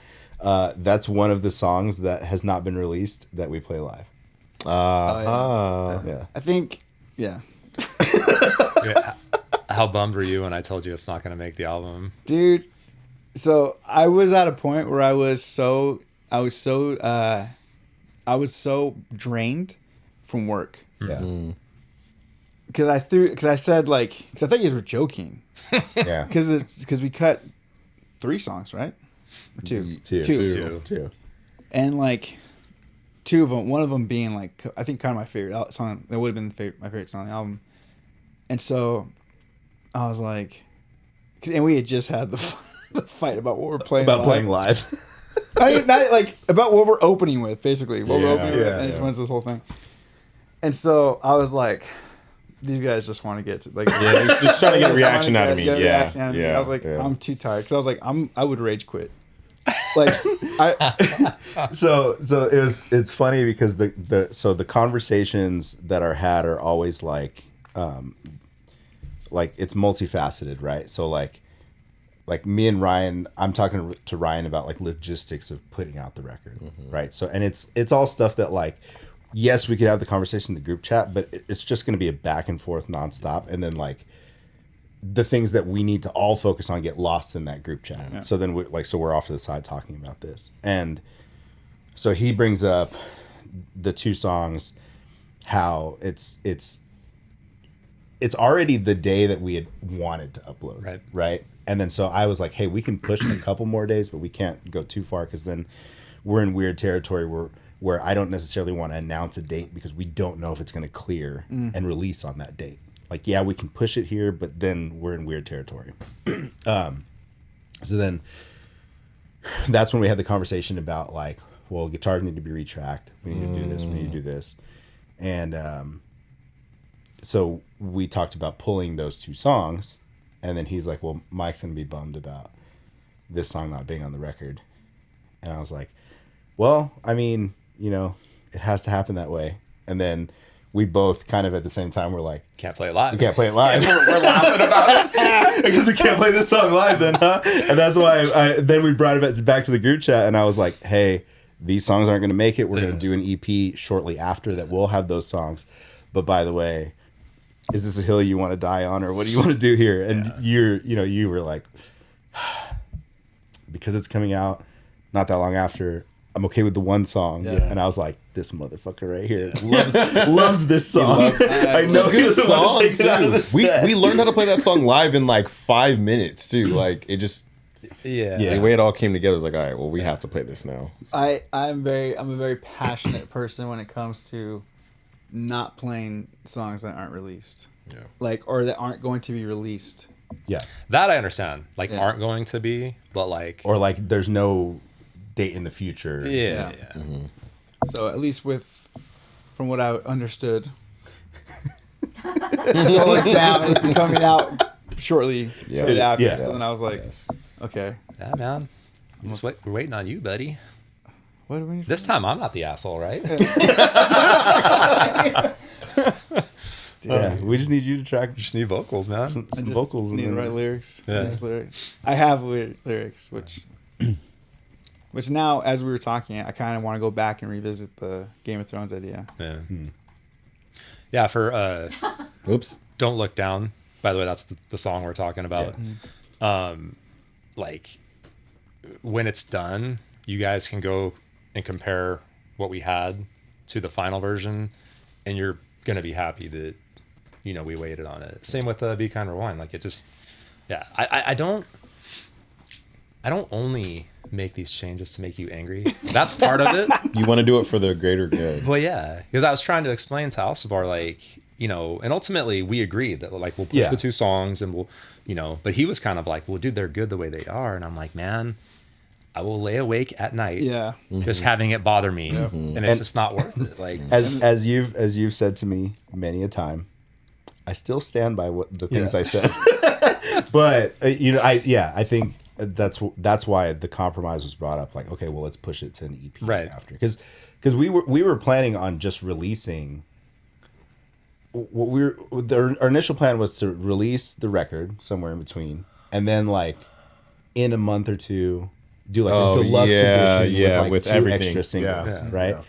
And then so when we decided to push the songs, that's when we were like, well, let's just do an extra EP because we have the songs. Yeah. right. We have songs written. We have songs pretty much done. There are just some things that need to be, fine tuned here and there. So let's just do an EP afterwards instead, And so that's when the idea was like, okay, we're just gonna push these to that EP, and instead of doing that deluxe version, we'll do. It's not gonna be somewhere in between sides, But It's gonna be called the Buttland EP. the Buttland EP. And one of the ways that I think, yeah, you're the one who was just like, how you like talked about when you hear "Living on a Prayer." Yeah, see, he gets it. He gets it. So I was like, Yeah. yeah. I understood. And also when you guys put that, because I thought I thought you guys were joking. That's why I would rage quit. But also I was so, I don't know what happened. I was so drained that day. I didn't have anything in me. I was just like, The energy was gone. I was like, all right, guess we're not doing it. Yeah. whatever, man. I'm happy it's coming out. Like, as long as we have our dope, it's fine. Yeah. And that was the thing. Like, hey, we need the record to come out. Yeah. Like, this has been a long process, and Ryan and I have agreed on like 6 dates that the record needed to be done by. Yeah.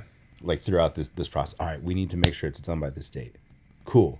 And then that date would come, and then Ryan's like, I'm swollen. I need another 8 months. I just got out of the hospital, so I wasn't mixing. Yeah. Dude, if you guys remember, the initial plan was to drop the album within, 6 months of somewhere in between? Yeah. While continuing to drop songs. Yeah. We missed that. By a year and a half. Yeah. By a year. Yeah. There. It was just this always like, and now in retrospect, like, yeah, it was the right thing to do because the record wouldn't have been what it is today. Yeah. But there's always just this like, all right, guys, like let's fucking set a goal and stick to it. And then like throughout that process, this one right here would be like, listen, guys, we're just like shouldn't be playing live, blah blah blah. And I'm like, why am I here? Why am I here right now? It's like this existential crisis. Like, if the record's not gonna come out, we're not gonna play these songs live. I don't need to be here. I can go focus on torture culture and do this shit.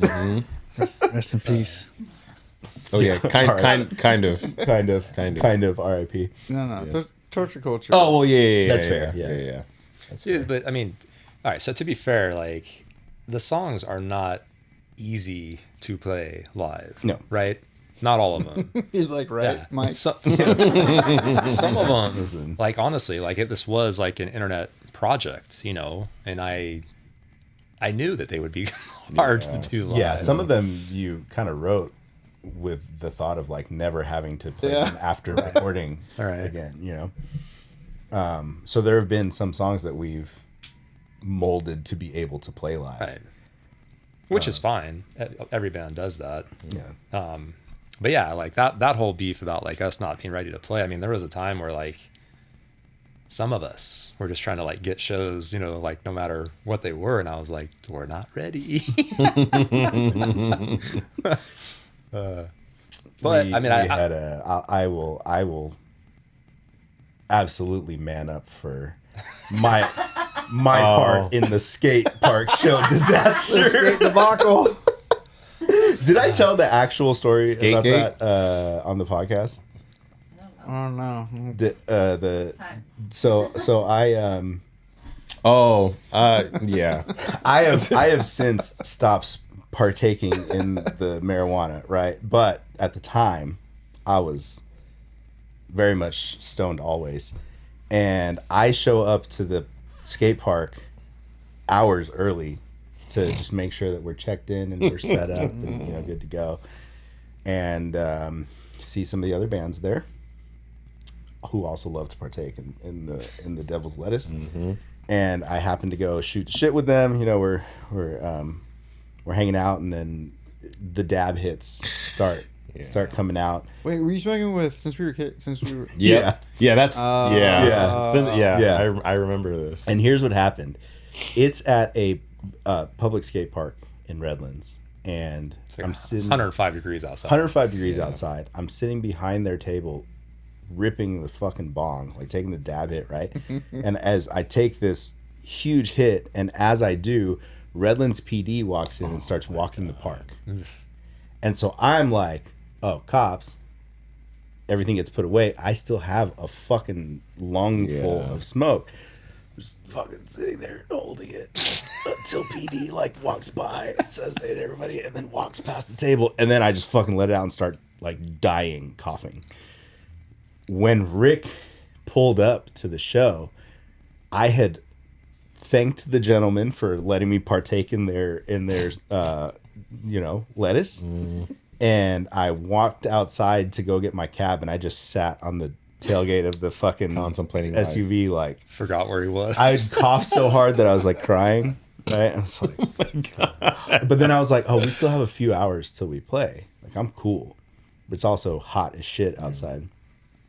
And the guitar player from Loather, shout out Loather, was there, and he's like, yo, aren't you in Torch Culture? I was like, huh?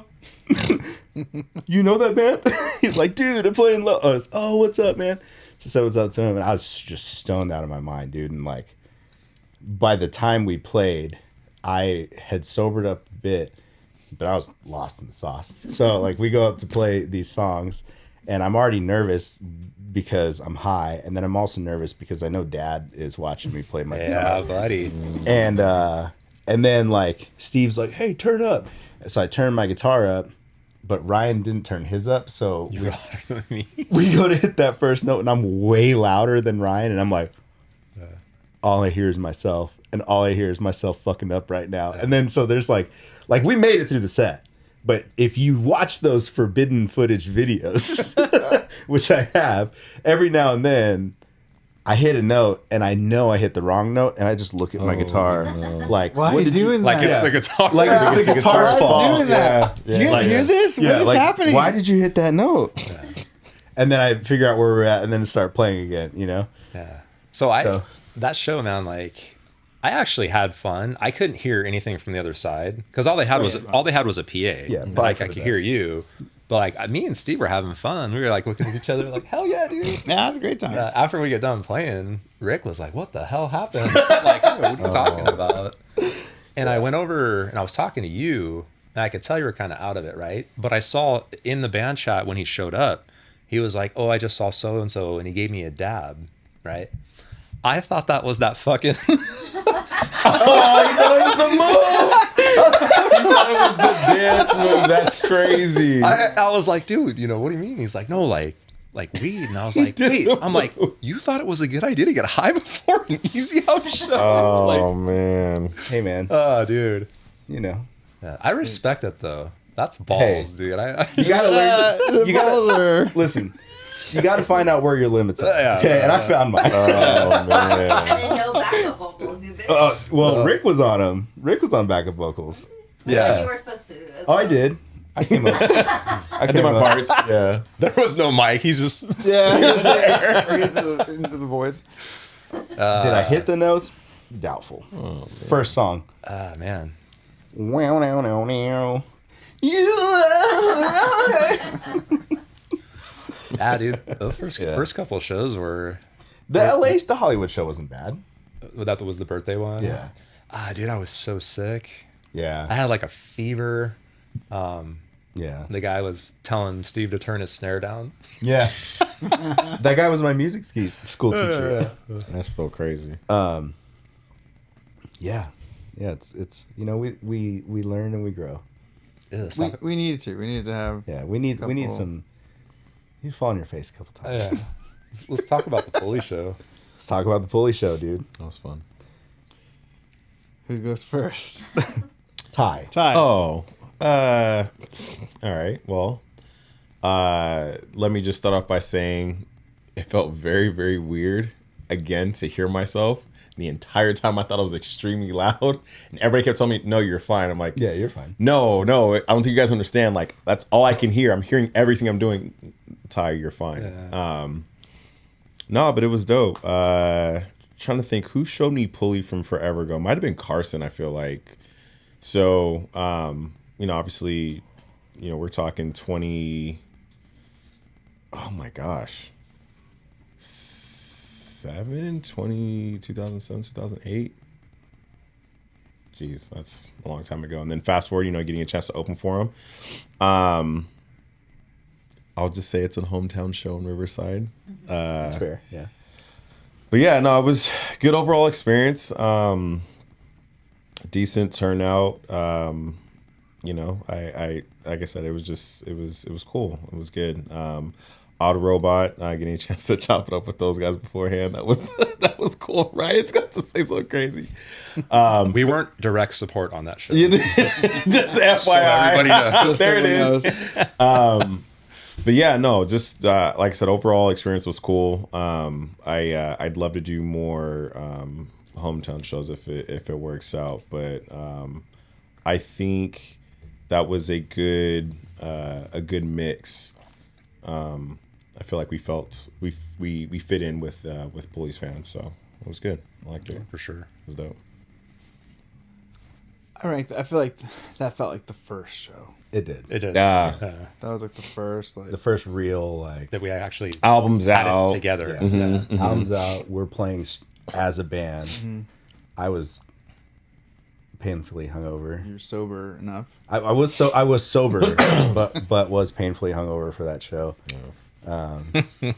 Because the night before was just a nightmare. Shout out Liam's. Shout out Liam's. Shout out Liam's and their karaoke every night. Yes. Dude, That's awesome. you posting all those pictures the night before, right? On Yeah. Instagram. And I'm looking at them. I'm like, so early the next morning, I'm like, hey, buddy. How you Buddy. feeling? I know. I got your text, and I could tell you were trying to gauge like if I was going to show up to play the show. And even Andrew was like, "Hey, man, apparently people were worried that you wouldn't play," and I was like, "No. I'll always play." I just had to sleep for the day because we went with like Andrew and I went out for a nice bro dinner, and we had And then, at J. Riley. yeah. Had a nice dinner. Great place, by the way. And he's like, let's have a beer. And I was like, let's have a beer. Because I go, I have a show That's how it tomorrow. starts. One. And I just feel like I shouldn't have said anything, right? I was like, let's have a beer. Okay. You get there, and then there is a Jameson Sprite in front of me. And to be fair, I did babysit that first one. Because I was like, one drink for tonight, right? So I'm sipping my drink, have drank about this much, and then another one appears next to it. So now there's two, and I'm like, who did this? Why are you guys, what are you doing? So then I'm just holding them like this, and I'm talking, and I'm watching somebody is singing like Radiohead, Creep, right? Holding two drinks. Cool, this is going to be a nice night. Oh, here's a third shot in front of me before I've even taken another sip of my drink. What's happening here? So then I would like, all right, let me finish my one drink, and then I would put it off to the side. And like I couldn't even get to start another drink without one being just slid in front of me. And to the point where like Andrew was horny. yeah. somebody was trying to get laid that night, let me tell you. And and then like Jesse kept going up and like trying to buy a shot, and I'm like, Jesse, stop. Yeah. And to the point where like I was drunk, and I somebody put a drink in front of me, and I just gave it to somebody else. You want this? Because I was like, I can't keep I got a gig tomorrow. I'm playing with Pulley tomorrow. They're like, who's that? You're like, come to the car. I'm sure. Yeah, because concert lounge tomorrow. Actually, you know what? Hold on.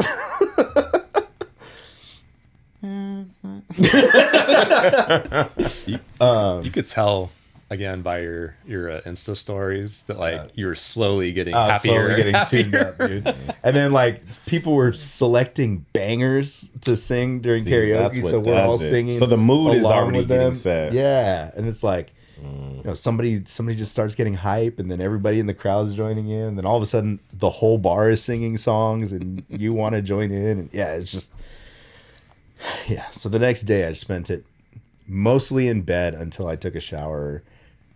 And I got up and went to. Oh no, I had to get up and drive with Andrew to fucking Orange County the next morning because somehow he wanted to go to the Built store to find T-shirts. You know what? So we went to the Irvine Spectrum at like 9. We left at 9 a.m. to go to Irvine Spectrum. And we got there, and this motherfucker was like, I just wanted to see what the shirts look like in person. Fuck you. You better buy some shirts right now. Yeah, Because we drove all the way over no. here. So he bought some shirts. Good. And then and I bought something. I forgot what I bought, and then we went home and I went back to sleep. That's good. And then I got up and You're arrested. I played the I show. think what? Did you work that day? No, I was off. Saturday. I can't remember. Did we do anything? No, I think we just like chilled. I think we just went to Daily Brew, and I chilled because I wanted to Good move. Yeah. go correct. So, but that leads me to say this. Head was still a little loosey goosey when I played, right? And I look over, and Ryan is killing it with the stage moves. I mean, Actually, no, he really This was. guy During was- Bells and Crowns, I really do feel like he was moving. That's kind of why I started getting hyped. So I was saw like, him do all a right. couple jumps. Yeah. A couple jumps. And by Yes. jumps, I mean he stood up on his tippy toes a couple times, like Michael Jackson. He got off the ground. He got off the ground. My favorite one is I look over and there's one part, I feel like it's in Bells and Crowns, where it looked like Ryan just like did the fucking punch move and was like punching his guitar. And in my head, I was like, he thought that looked huge. Like like he cocked all the way back and punched in his I'm back. out of control up here. But going back to watch the videos, his elbow never left his side. It was just like a rotation of wrist.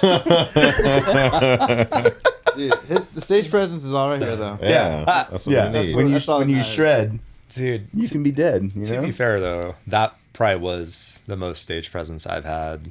I mean, in decades, you know. And I thought I killed it.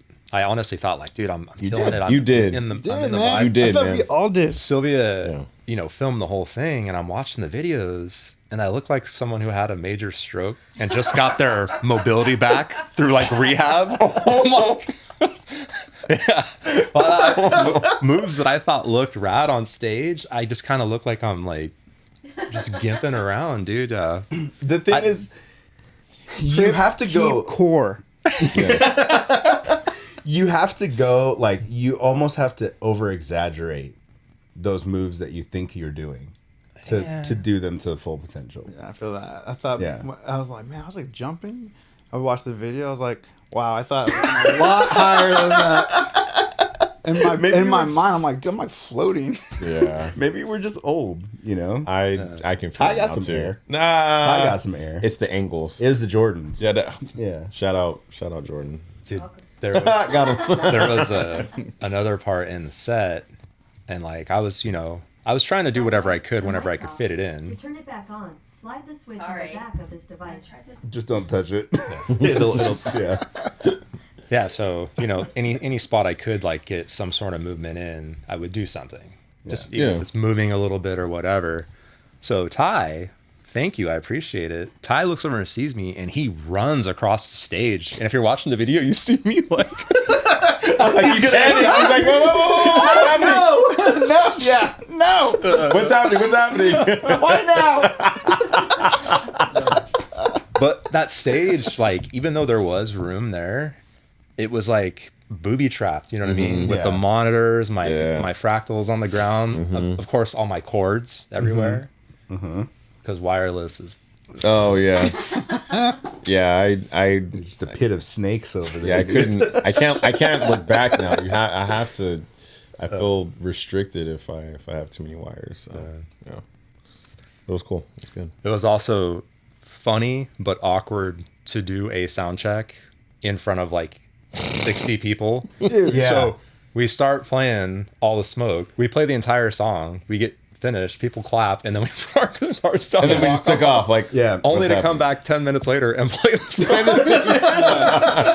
same. dude, I was like, we'll probably play till like we'll just get The chorus, right? Yeah. or even the chorus. Yeah, because I kept watching the sound guy. I was staring directly at him, like I was intentionally not like looking at the crowd because I wanted them to know that we were just sound checking. Right. So I was looking past them at the sound guy the whole time, and he's just But he was like fine tuning. and he was stuff. fine tuning stuff. And then afterwards we finished, and he didn't even look up at us, so we all just kind of sat there for a second. And then he's like, Yeah. yeah. Good here if you guys are good. Like, Dude, "Cool, that, dude." That guy was cool, man. He was cool as shit. He was a chill dude. Yeah, Yeah, on stage at that venue, you did have loud stage I volume. felt very but loud. through the front of house though, like you weren't it didn't sound like that. Which, You know. and mind you, I've only had that happen like a handful of times, so I just get very paranoid that I'm too loud, and it just felt so weird because as I'm playing, I'm like, I can hear everything. I'm picking up every slight movement. Like, I'm too loud. I need to turn down. But I ended up being fine. It was also funny when the sound guy was, you know, he did you guys, you know, okay, what do you want in your monitors and this and this. He comes over to me and he's standing like in between me and Alsaybar, right? He's all right, you know, is that good volume? I'm like, yeah, that's cool. He's like, do you want him in your monitor? I'm like, no. I don't want none of that. Me only. I looked at him, I was like, oh, dude, I didn't mean it like that. I was like, Thanks, I guess. and then he looks at me. He's like, "Do you want him in your?" I was like, "Yeah, I'd like to hear what he's playing. Thank you." Please. You're like, just a little bit. Just Yeah. a little bit. Tiny bit. Dude, shout out to the Concert Lounge, though. Yeah, for sure. It's a cool spot. Sounded good. Yes. I like that place is like small too. Yeah. Like it's pretty like feels like an intimate show. You know what I mean? and they still have a patio area. Yeah. There's like still room, Yeah. which is cool. And their pizza is delicious. Pizza was delicious. Yeah. Drink tickets? Come on. You know how long it's been since I've gotten drink tickets? I didn't even use mine. What? Mine were still in my pocket when I got home. You dickhead. I was We like- could've- Well, people kept buying me drinks and like It's never a bad thing. you know, so like I was at the merch table and people would bring me something, and then like when I went to the patio, I was sitting there and then it's like, oh, what are you drinking? Oh, okay, cool. You're drinking. So yeah, shout out McCall. yeah, shout out McCall. Yes. Did you guys see Steve on stage just like casually talking shop with the drummer from Good Riddance? No. Steve's up Which I there, didn't hear about like- that until way after the fact. I'm like, oh my goodness. Yeah, I knew that he was playing for Pulley, and I love Pulley, but like Good Riddance, dude, that band, man, big influence for me. So I saw him and I was like, oh shit, like, but I don't nerd out with Yeah. people. Like I would never go up to him and be like, oh my god, Yeah. I love your band. I listen to you. I would have. I'm glad I didn't see him tap. Uh, Yeah. I was thinking about this after the fact. So as soon as we got added to the flyer and we started to promote the show, I was just excited, right? So like I was like, I'm gonna put a Pulley song on the flyer that I'm posting, and I put No Defense, which is like one of my favorite Pulley songs. And after like I already put it out, I was like, I'm pretty sure they don't play this song anymore. Because Scott doesn't really sing on it. He sings like the ending of it, basically. And so I was just like, I wonder if this was like a shitty move to like put a song that I know they don't really play anymore. Yeah, it's I think you're still a fine. Pulley song. Yeah. It's like me being mad when people put Action Fever Dream on on posts. Like, Only song I'll ever use in for you. Love it. Has it been put on? No. Post? Oh, I mean, It's gonna is happen now. now. It might have. It is now. It might It's have. definitely gonna happen. No, I've never seen it. dude, it's coming. Dude, I had a really good time at the show. Yeah, I had a lot of fun. That's dope. I had a lot of fun at that show. Something that's been kind of fun just with this in general is like, and I kind of it was kind of in that what we went through with Burner State 2, where it's like I really do feel like we're having to like start from the ground up. Yeah. Coming in, we're just, opening shows. Like we like, yeah, I feel like we have to earn it. Like I wanted, like that crowd, we had a lot of friends there, Yeah. but I still felt like I want, like there's dudes here that don't know who we are. Probably don't give a fuck about who we are, but I still want to like show them that like, hey, if you like Pulley, you might like us, maybe not. yeah. I think another thing too is it's so different from, I mean, not for you, but like for the rest of us, it's so different from the music that we're like known for playing that it's like, well, nobody really gives a fuck about us in this context because like it doesn't. Yeah, it doesn't. This is not heavy. Right. It's not, like there's no fucking like breakdowns and chugs and shit, So it's for me, one, I'm trying to keep up with this guy and his guitar playing.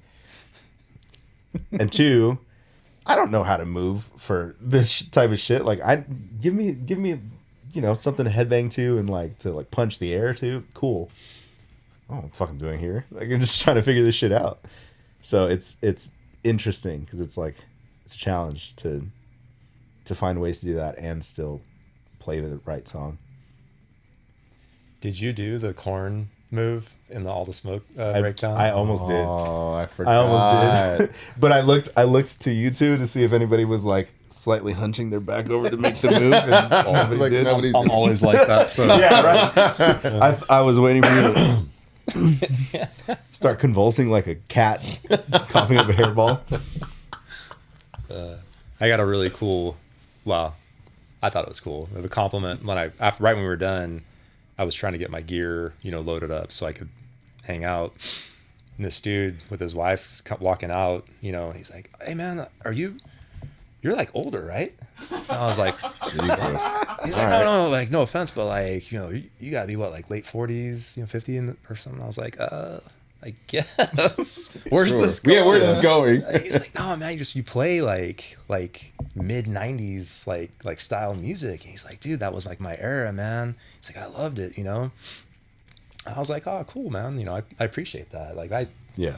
honestly, like, people tell me, you know, you're a good guitar player and this and that. I don't really care about any of that. It's more like, if you like the vibe that we're writing, that means more to me. You know what I mean? Because performance stuff, you know, it is what it is. But it's more the overall vibe and like what we're trying to do. You know. Like the dude saying, what was the Aussies? Where they were like, they're saying they made some reference to like it's like hair metal. Yeah. He does all the squealies. Yeah. Did I? That was cool. Not at this show, but the Riverside show prior. Somebody came up to me and was like, "Dude, man, you're such a good guitar player." I go, "You don't have to do that." Wow. You don't have to do that. Wow. You don't have to do that. I mean, I get it. Thank you. Thanks. It was somebody who played in one of the other bands. So I was like, I know what you're doing. You don't have to do that. Yeah. It's fine. Just happy to be here, man. Yeah, I'm just- You know? Hey, man. I thought it was really cool at that show, talking about that basement Yeah. one, right? So, like the Voodoo side band. Well, there was two of them, Yeah. but it was the bass player and the guitar player. You know, I didn't say anything to them. Like, I'm not the social person. Yeah. Like, if we play shows in those other bands, I expect this guy to go and like, hey, what's up to everybody? I'll be in the corner judging everyone. I'm just kidding. He's not kidding. He's like, But so like after we played, the guitar player came over and he walked up to me. I mean, dude's massive, you know. Dude, yeah. And he's like, "Hey man, I'm so and so," and I was like, "I know who you are." He's like, "Dude, like you guys are good." I was like, "Dude, thanks, man," because you know damn well he didn't have to do that. Yeah. There's nothing for him to gain from telling us he liked And he it. borrowed my cab, not Yeah, yours. yeah, So I should have got the car. I'm just kidding. Also, any bands out there that we play with, nobody's using my cab ever. For future reference. Oh, For future yes. reference, the Backline. orange is available for anybody. That Marshall cannot be touched. the 8x10 is also available. It's a family heirloom. It was my great grandfather's. Oh. Is it really? He's like, wait, bro, it's a 1980s cab.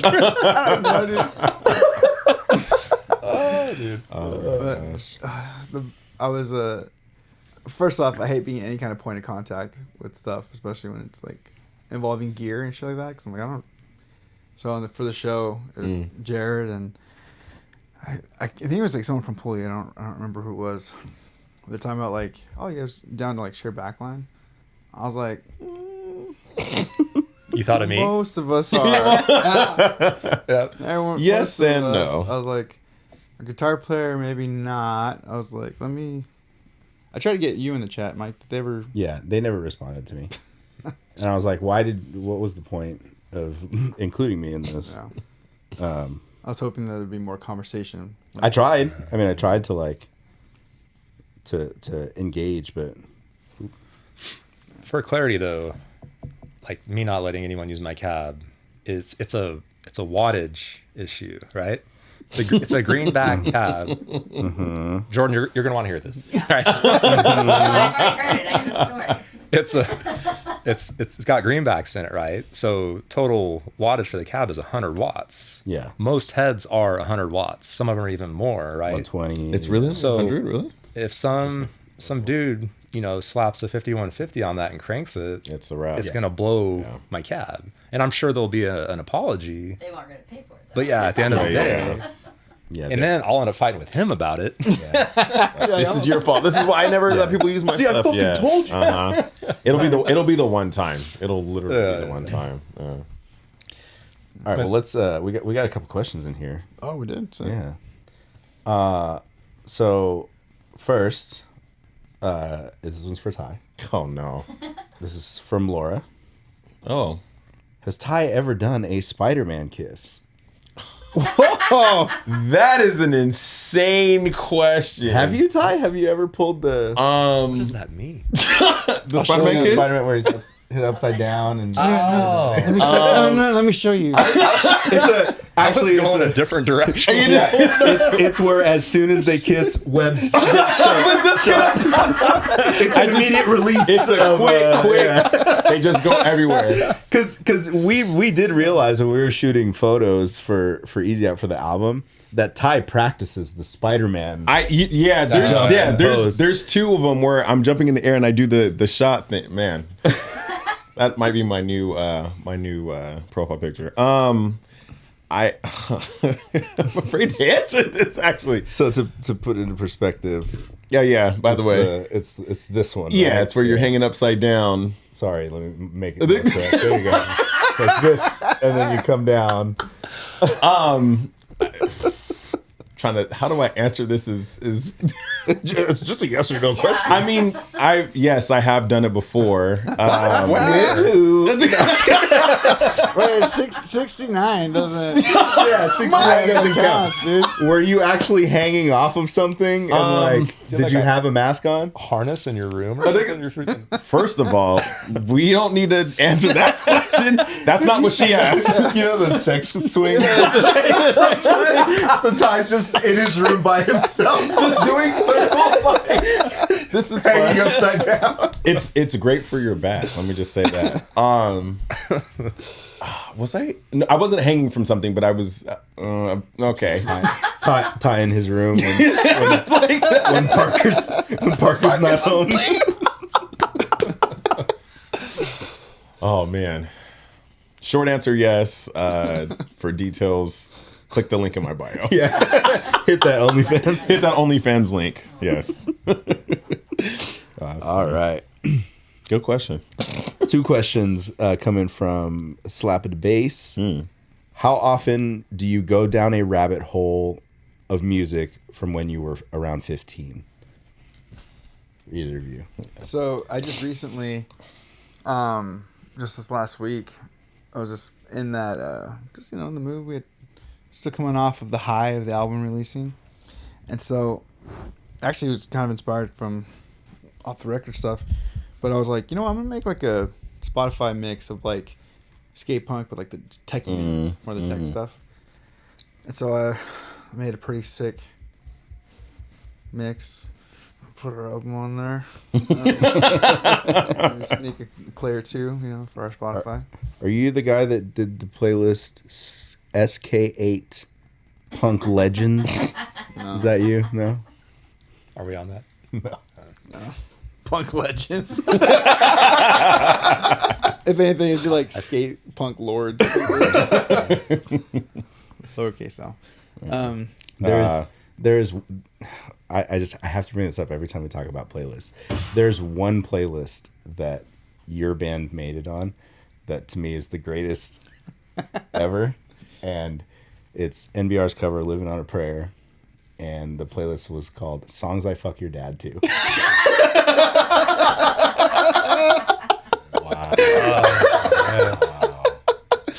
Wow. And that's the coldest playlist that any of our bands have ever made. Oh my gosh. So Mike, that's wow. That's tough. So yeah, I go down I've gone down a couple rabbit holes. I mean, even from the announcing of the Pulley show. So I was just like, oh, I'm gonna, get listening to Pulley. Listening to Pulley, you led to like Cigar, and then it led to like, I don't know, just old Lagwagon stuff. Yeah. Even got me into like I love this band, but the first Sick of Change album compared to the second one, just it's like two different bands almost. So the second one being better, but I think what else. Yeah, I mean, I go down a lot. Like, I feel like that. That's Confirm or deny. As everyone in this room keeps out. Has Mike ever done a Spider-Man kiss?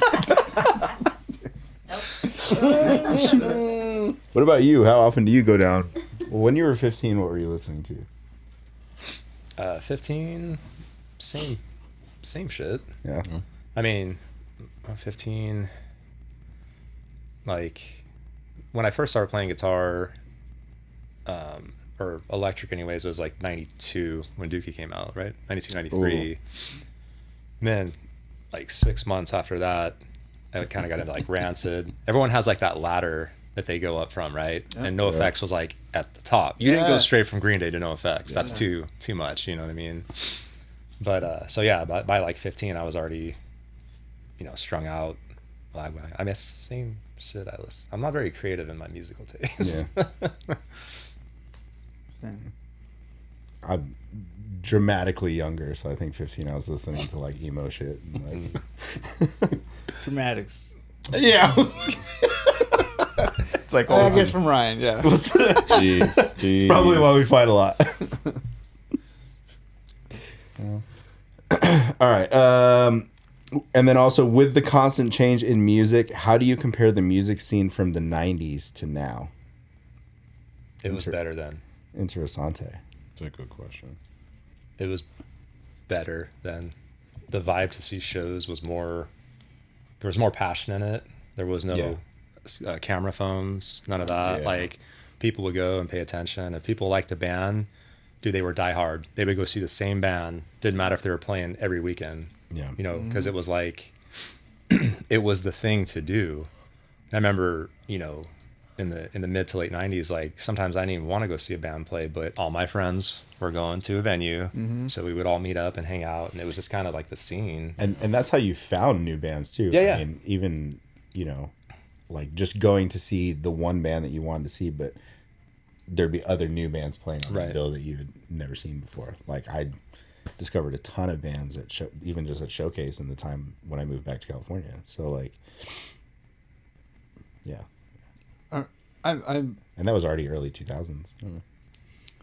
I feel like even like for me being in high school, like there wasn't that much of a difference from like going to see like, a makeshift show at like Capone's, or like a pizza spot. Mm-hmm.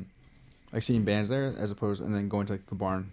Yeah. And seeing like it was like the same kind of like rowdiness it felt like, and then Showcase, and then.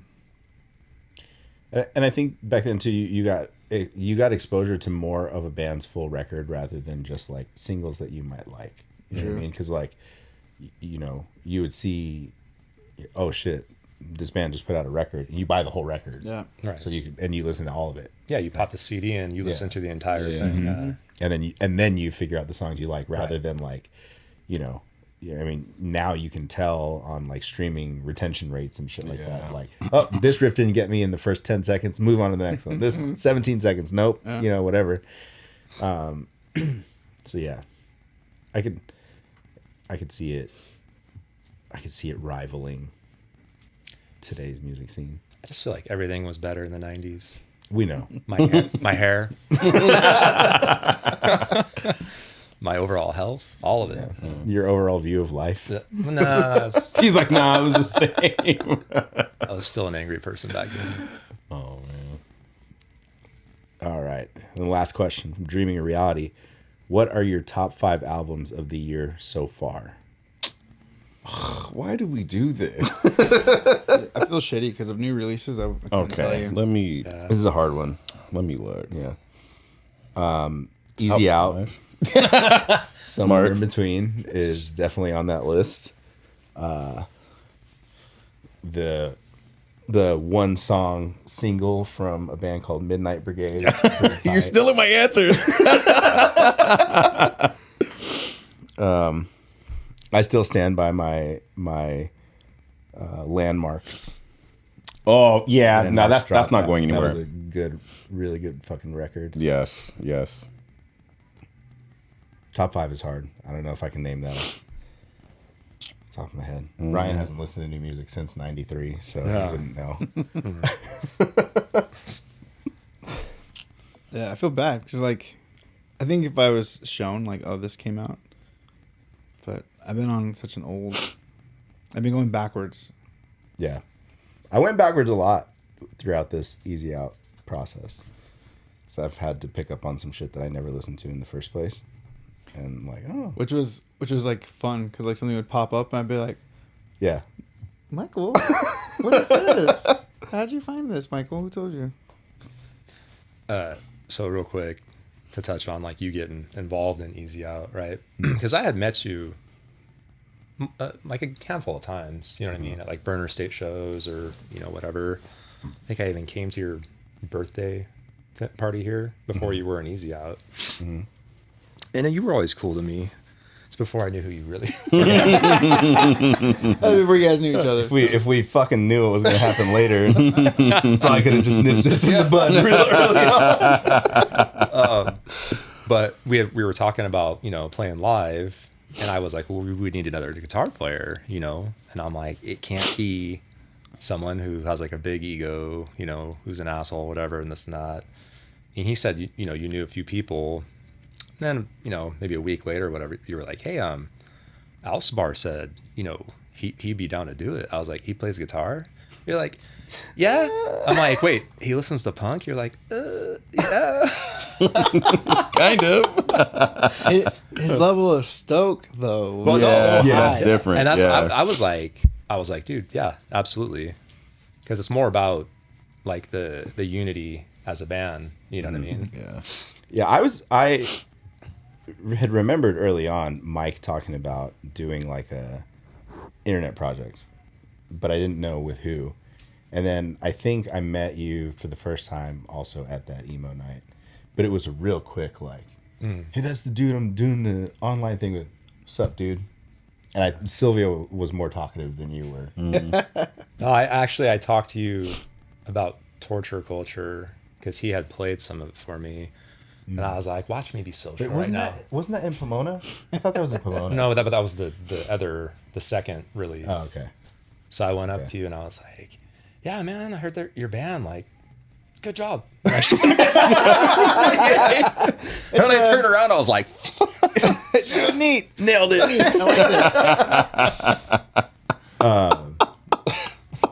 And I had just bought that Jim Root Telecaster. oh, I forgot about that. Because I had started playing guitar again, just fucking around. I actually started playing guitar again when we did the Torture Culture NBR Oh yeah. Pacific Northwest little weekend run. I bought a guitar at a little guitar shop called Mark's Guitar Shop, and there was just this little Telecaster that like had super cheap, but it had like a ton of mojo. It was really easy to play. I like immediately was just like kind of riffing around with it, and I was like, I'm gonna buy this. And I started playing guitar then. That trip was the first time I showed them. Just I think it was just demos. There was no music. There was no vocals. There was just the music for that you had sent. Because I remember showing like Daniel and Tron the other side, and like Daniel being like, "Dude, this is cool. This is fucking sick, dude." I was like, That's rad. Daniel's a solid guitar player, man. So, yeah. he's all into that shit from the RR too. Mm. It would have been like he's someone that when there's gonna be an internet project, I was like, maybe Daniel. I feel like you guys would have. Too many riffers. And Sometimes too much riffage is. Yeah. Too many riffs in the kitchen. I think after you guys had your conversation about me playing guitar, his response to me was, we talked about me joining, and then he was like, Ryan said, as long as your timing is on, we can work with the rest. And I was like, I got good timing. Yeah. I'm good with timing. I couldn't believe that like Ryan was on board. Hey man, I felt like you were the one who were asking about Mike. No, I didn't even know he played guitar or anything. You brought it up, but like you were like, well, I mean, Alsaybar will do it, kind of like just to get a reaction out of me, see what I would say, and I was like, well, yeah, because I saw like the whole friend group, but I should have recognized the dominant personality and been like, the level we're gonna. The level of stokedness is what brought him to the That forefront. needs to be a song title. the level of stoked. Yes, it has to be. To be fair, so the first time you came over, I was like, well, let's jam. Mm-hmm. And like, not to be shitty, but I was like, let me see what you got. Yeah, Right? yeah. Shows up, and I'm like, well, which one do you want to do first? And he's like, well, let's do somewhere in between. I was like, this guy. Yeah. He's got some balls. Because that's the one I had like. I think that was the song that I like really liked out of the, because it was like that and Buried and something else that you had sent me. What was it? Humble Binge, maybe. But I was still working on Humble Binge, so like those three out the gates. Like, all right. And I had learned somewhere in between, and I'd started learning Humble Binge, but I wasn't like fully confident in it. So we started playing it, and then I think I was playing the wrong, like the timing was right, but I was playing the wrong. We were just missing a couple notes. Yeah. Picking pattern, and so we worked that out, and then yeah. So when you came over, I didn't know you like that well, right? I was nervous. I was like, "What the?" So I'm he showing up to a stranger's house with a guitar that I barely know how to play. Right. So we talk for a little bit. We go upstairs. My music room is upstairs. I'm like turning my computer on and everything. He's only been at my house for like 5 minutes. I look over and he's just drenched in sweat. It was so hot. I was like, On purpose. That was "Are by you design. okay?" He's like, "Oh, I'm a sweater." I'm like, "All right, yeah, cool, sweater. cool." Also, I was nervous. You're as like, fuck. I'm not wearing anything underneath it. But also, I think like you didn't have the AC on Power in move, dude. the house. Yeah, it was like we're gonna turn up the heat on this shit. You gonna pay my bill? You're so then, yeah. I was like, dude, I was fucking drenched in sweat. Yeah. Did it- But the timing was on. Like, you weren't falling behind. I was surprised. 'Cause that's not. You and me both, brother. That timing. Dude, I was probably more surprised than both of you guys. I was like waiting. I was like, oh. I gotta do the podcast with him tomorrow. Yeah. What we gotta focus on is that he gave him a chance. Yeah. And then that Mike went. Yeah. And that's what we gotta focus on. This is the positive. Were you supposed to go too? I feel like I wasn't gonna go alone, and then something happened. Something probably You went happened. with fucking Ty. He probably said it just like that. Why'd you went with him? Why'd you go? Yeah, I probably just subconsciously was like, Yeah, I don't want to this see goes this. awry. I don't want to. I don't want to have to take sides in this. Oh my gosh. It would be another one of those, like when I let go of guitar playing for MBR, and then we had our Jason, the guitar player, show up and he started playing. I was just like, Maybe not. like, do I need to jump back on the guitar? Oh no. And so like the guys Ouch. were like, because he was like Christian's friend, I think. Yeah. And so Christian was like stoked. He's he's like such a good dude. I know. I just hear it. I know. And so like I was like watching him play and he's like struggling. And I'm like, bro, like Yeah. these aren't hard parts, man. And so then I was saying, like, dude, if this is what we're doing, I'll just jump back on guitar. Like, Imagine had he tried to join with what NBR would later become guitar wise. no, but then here's how shitty I am. So he's like, I'm ready to be like, can I tell him no? Like, can I do it? Right. And then he's like, yeah, I mean, I know you guys have like a PA, which is like old amps that we had. It wasn't a PA system. He's like, I have like a full PA. If you guys ever want me to bring it, I have like there monitors it and is. everything. There it is. I was like, You're in, dude. I'm like, you know what? If you just maybe I was being a dick. That was too hard. I was being a dick. I think if Christian works with him, I think there's something Take some here. time. Okay. You guys tell back in the day, like, you know, teenagers, like when the band was playing, if some guy in the band like sucked really bad, you're like, he's the one with the truck. Yeah, 1,000%. Or he's like the one that like makes the moves. Yeah, This is his they idea. practice in his garage or something. Yeah. He has to bring something to the table. Yeah. He's got the hot sister.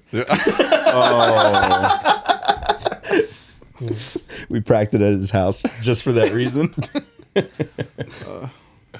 Yeah, dude. But here we are, man. Here we are, dude. Love it. Fucking We're a band now. did it. We're a band now. We're a band. We play shows. Steve is right now. Probably is he back? Last show is Tomorrow? Tonight. tonight. He gets back tomorrow. Or is he at? I don't know. Arizona? Steve's doing cool shit. Steve's doing cool Voodoo. shit. Voodoo. Authority Zero? I saw a we were at the mall yesterday. We took my niece's birthday. She turned 10 on Thursday. 10. Yeah, dude. Yeah, that's. I know.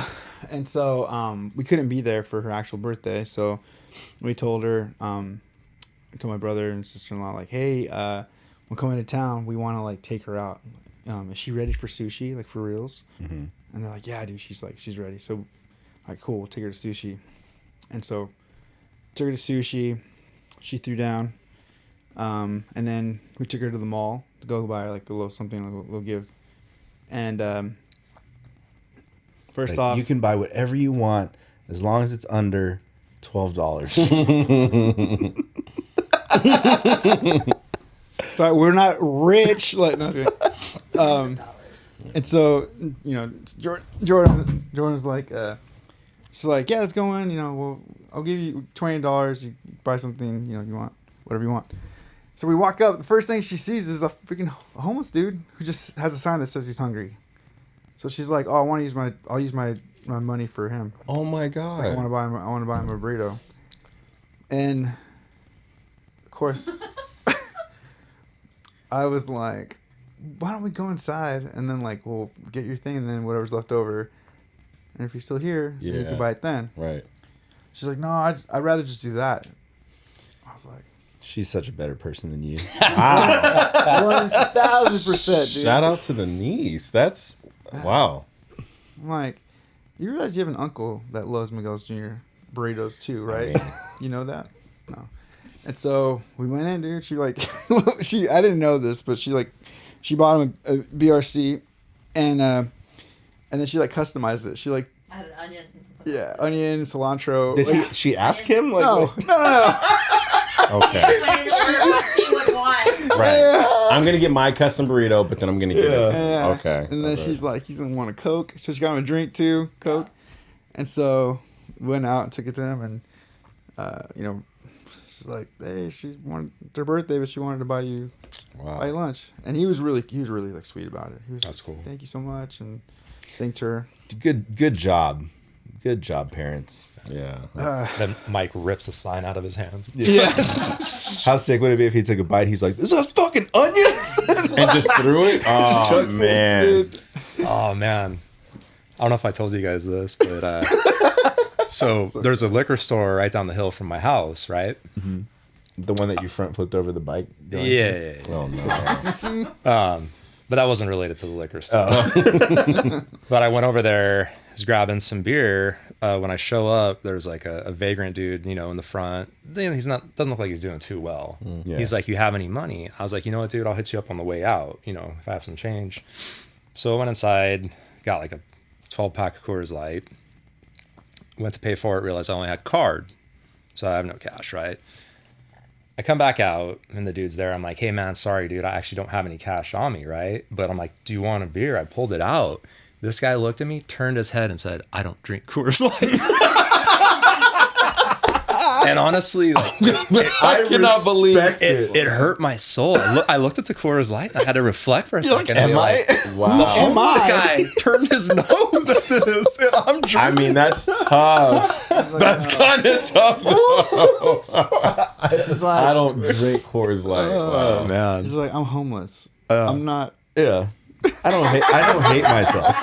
Yeah. Wow. I may be homeless, but I'm not a fucking lowlife.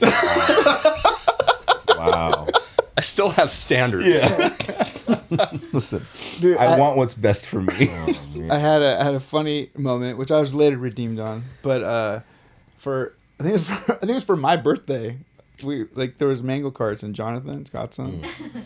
He I was like all excited because I was like, oh, I love mango cart, and he's like went to drink one, and he tried it, and I go over to see what he thinks. He's like, this is Mike's favorite beer.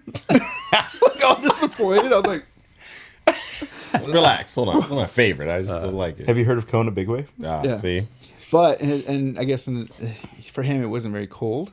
So when he had it again cold, and now he loves it. Yeah, it has to be. Those are like crispy. they're syrupy too, man. It's thick. Ugh.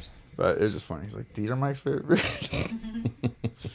So my niece. So all this to say, as we're walking to the store that she wants to go to, there's a dude wearing a Voodoo Glow Skulls. Oh, no way. Mm-hmm. And so my first thought was to walk up to him and just say, hoodoo voodoo we do. But then I was just like, wait, I can't I'm do with my that niece. with my Yeah. niece, because the response to anyone knows is fuck you. So I had to restrain. I was like, it's closer. So, but yeah. So we went and my niece. It's funny, man. She we told her yeah, go, because she's like, let's go to Five Below because it's cheap. And I was like, dude, your aunt and I make tens of dollars. I don't know if I've ever heard that.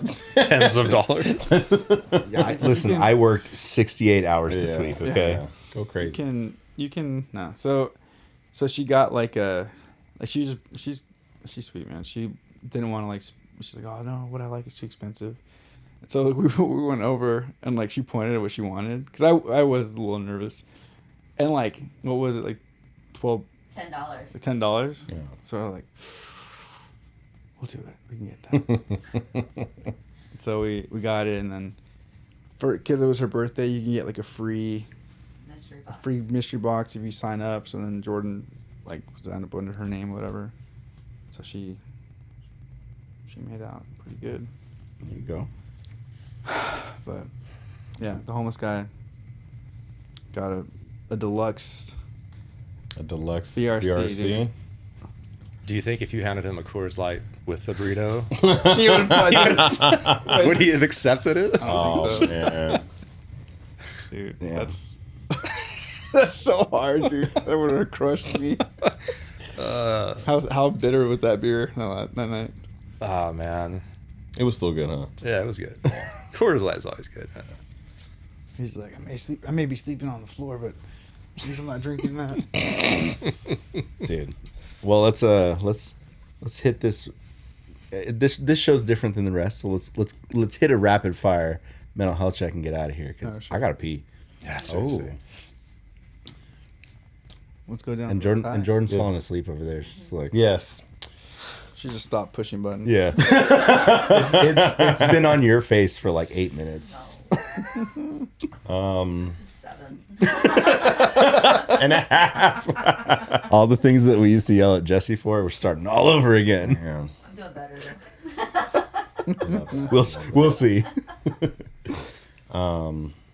Wait, are you gonna say what a mental health check is, or do we just Oh, yeah. No, just rapid fire. Oh no. All right, go no. It's been so long. Rapid Mental health fire, check dude. is where we like to check in weekly, see where we're at mentally. That way, if things are going well, what's going on that's keeping us in a good place, and if things aren't going so well, what is going on that is keeping us in a funk.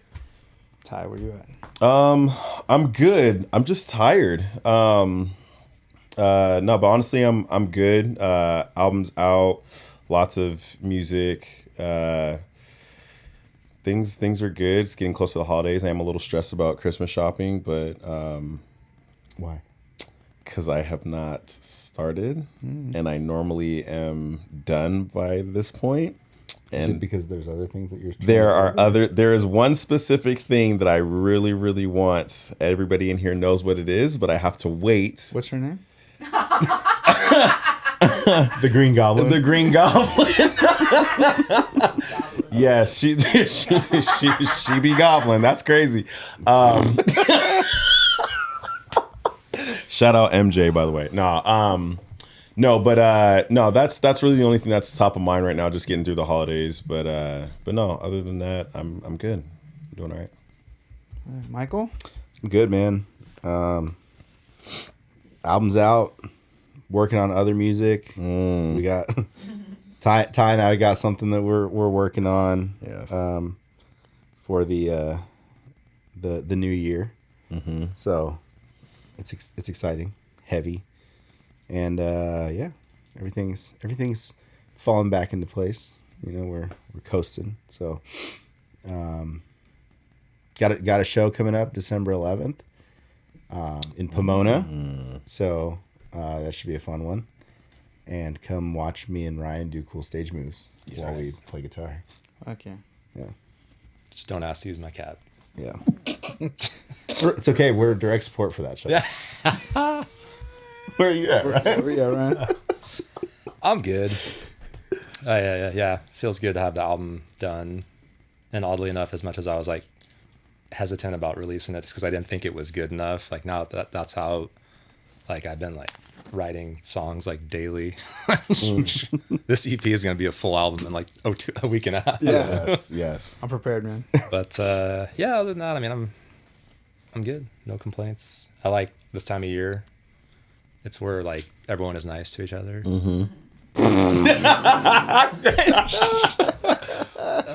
It's fine. It works. Yeah. Yeah. I was gonna ask Christmas or Thanksgiving meals. Sorry, meals. I mean, respectfully, we kind of double dip and do the same, but Thanksgiving will always hold a special place in my heart. Shout out my sister's mac and cheese. That is the best mac and cheese in the world. I will throw that up against anybody's mac Prove and it. cheese. Ooh, I'm about to make Prove it. mac and cheese on Wednesday, so I'll Noted. make a little side. Noted. You know what? Have her make it, and then you make yours. And then Yeah. I'll Easy. judge. I'll be judge. Easy. I want to enter this competition as well. Oh. I make Kraft mac and cheese with cut up hot dogs in it. And Yeah, it is- dude. It's so good. Oh man, those bar S hot dogs are like $1.99 for like 30 of Yes. them. Yes. Hell Yes. yeah, Dude. hell yeah. Yeah. What about you, Mike? I've been good. I've been stressed just because work's been crazy and it's about to get crazier. But I think it's kind of heading in a good direction. I feel like we had a good talk with my bosses. And then just I'm still like riding the wave of the album being out. Honestly, it's exciting. I can't like we joke a lot about the release and the process, but like this is for real. It's like I love every other project I've done, but like I can't like express enough. I don't think people understand. When I got into punk rock and when I wanted to write music, I was limited to what I could play. And so what I could write was what we were. Yeah. And it wasn't what I wasn't what I wanted. Wasn't what I wanted. And you know, that's no blame but my own abilities. And so it's just like I can't like I used to literally like dream about being like in a band like this, like a band that played like this. And in those dreams, I was like playing guitar too. But Hey man, spots open if you want it. Just know it comes with a ton of baggage that you gotta fucking deal with. dude, you guys are like, dude, It's true. Play for Midnight Brigade. I'm like, I like my relationship with Ryan. I like where it's at. Dude, we could have totally X Weapon X'd it, dude, and just switched that's roles. right. There we go. We get like let's just get like a track. And Yeah, I'll just stand up there and headbang. We'll put a backing track Okay, behind yeah, Ryan. for sure. Yeah. But yeah, I don't know. It's just exciting to have it, and then it's like everything like I've wanted in like punk, and it's so rad to like be. Obviously, I wish I was like fucking 18 years old playing this shit, but I love having the experience that I have now to put it into my writing, and just I'm pumped on it, man. Sick. Awesome. Yeah. Well, we're not going to add songs to the playlist because listen to the record. If you haven't yet, listen to the record and let us know what you guys think. Fucking send in emails, send in comments. Even if it's hate. Even if it's hate, yeah. Tell us what you don't like about the record. Rip us if it's funny. We'll fucking. Hopefully it's the mix so that we can give this guy. Even though we're not adding it to the playlist, what song? Oh, I guess you kind of done this. no, hold on. I'll tell you right now. We did this on the interwebs, but actually, we could add the whole entire album from Downswing, and everything was dark. I was talking about these. Oh, of ours? Oh, sorry. Well, shout out Downswing. Downswing rips too. Yeah, shout out Downswing. Well, I mean, my favorite song, Bells and Crowns. Say it zesty. So, guys, my favorite song on the album Keep the same energy. is Bells and Crowns because it's about where I'm from. And by the way, Mike was the one filming that, not me. I knew what you were gonna say. It wasn't me. Did people say that to you? That's so messed. Mike, were you? Or where not? Where you? I just love ties. I-E. I got no. Anyway, I was gonna say it, but it's fine. Hold on. It's still Static for me. So I still think Static is underrated on the record. I'm gonna change my answer. I had said somewhere in between, but I'm gonna go with Break the Ice. Yeah. Break the Ice is a ripper. Yeah. And for those who know, it's even better. Yeah. And there might be more rad theme shit coming. Mm-hmm. I'm changing mine just because I'm tired. Yeah. I'm gonna go with Humble Binge. The new Humble Binge. The new Humble Binge. Should we just pull the old single offline? Yeah. Let's just pull the old single. I thought it was like a number issue or something like so that. So I found out later that because I linked the codes, we're okay. So yeah, like pull it. Like I'd rather have the new version. Someone hears someone talking about it, they find the album version. Yeah. Are we adding other songs to the playlist? Nah, dude. Just go listen to the jams. Yeah. Unless you have one that you just really want to call out. Nah, Downswing. That album is fire. I was gonna shout out Auditory Anguish for their new EP. Oh. Shout out a band that came back. Average Joe Aspiring. Mm-hmm. Didn't we? Oh, wait, we'll talk about that offline. Yeah. Sick. Well, thank you, boys, for coming on the show. Thank you for being the guest with other guests again. Yeah. If you like what we do, follow us, like, comment, and subscribe at Walking Blind Pod everywhere. WalkingBlindPod@gmail.com for the email address, and then make sure you follow Easy Out at Easy Out Punks. EasyOutPunks.com will give you the website with pretty much links to everything, everywhere. Record is out. You can also get it on Bandcamp as well if you want to download a copy. So check that shit out. Look for the EP coming out. EP's coming soon. Big things coming. Love you guys. Peace. Peace.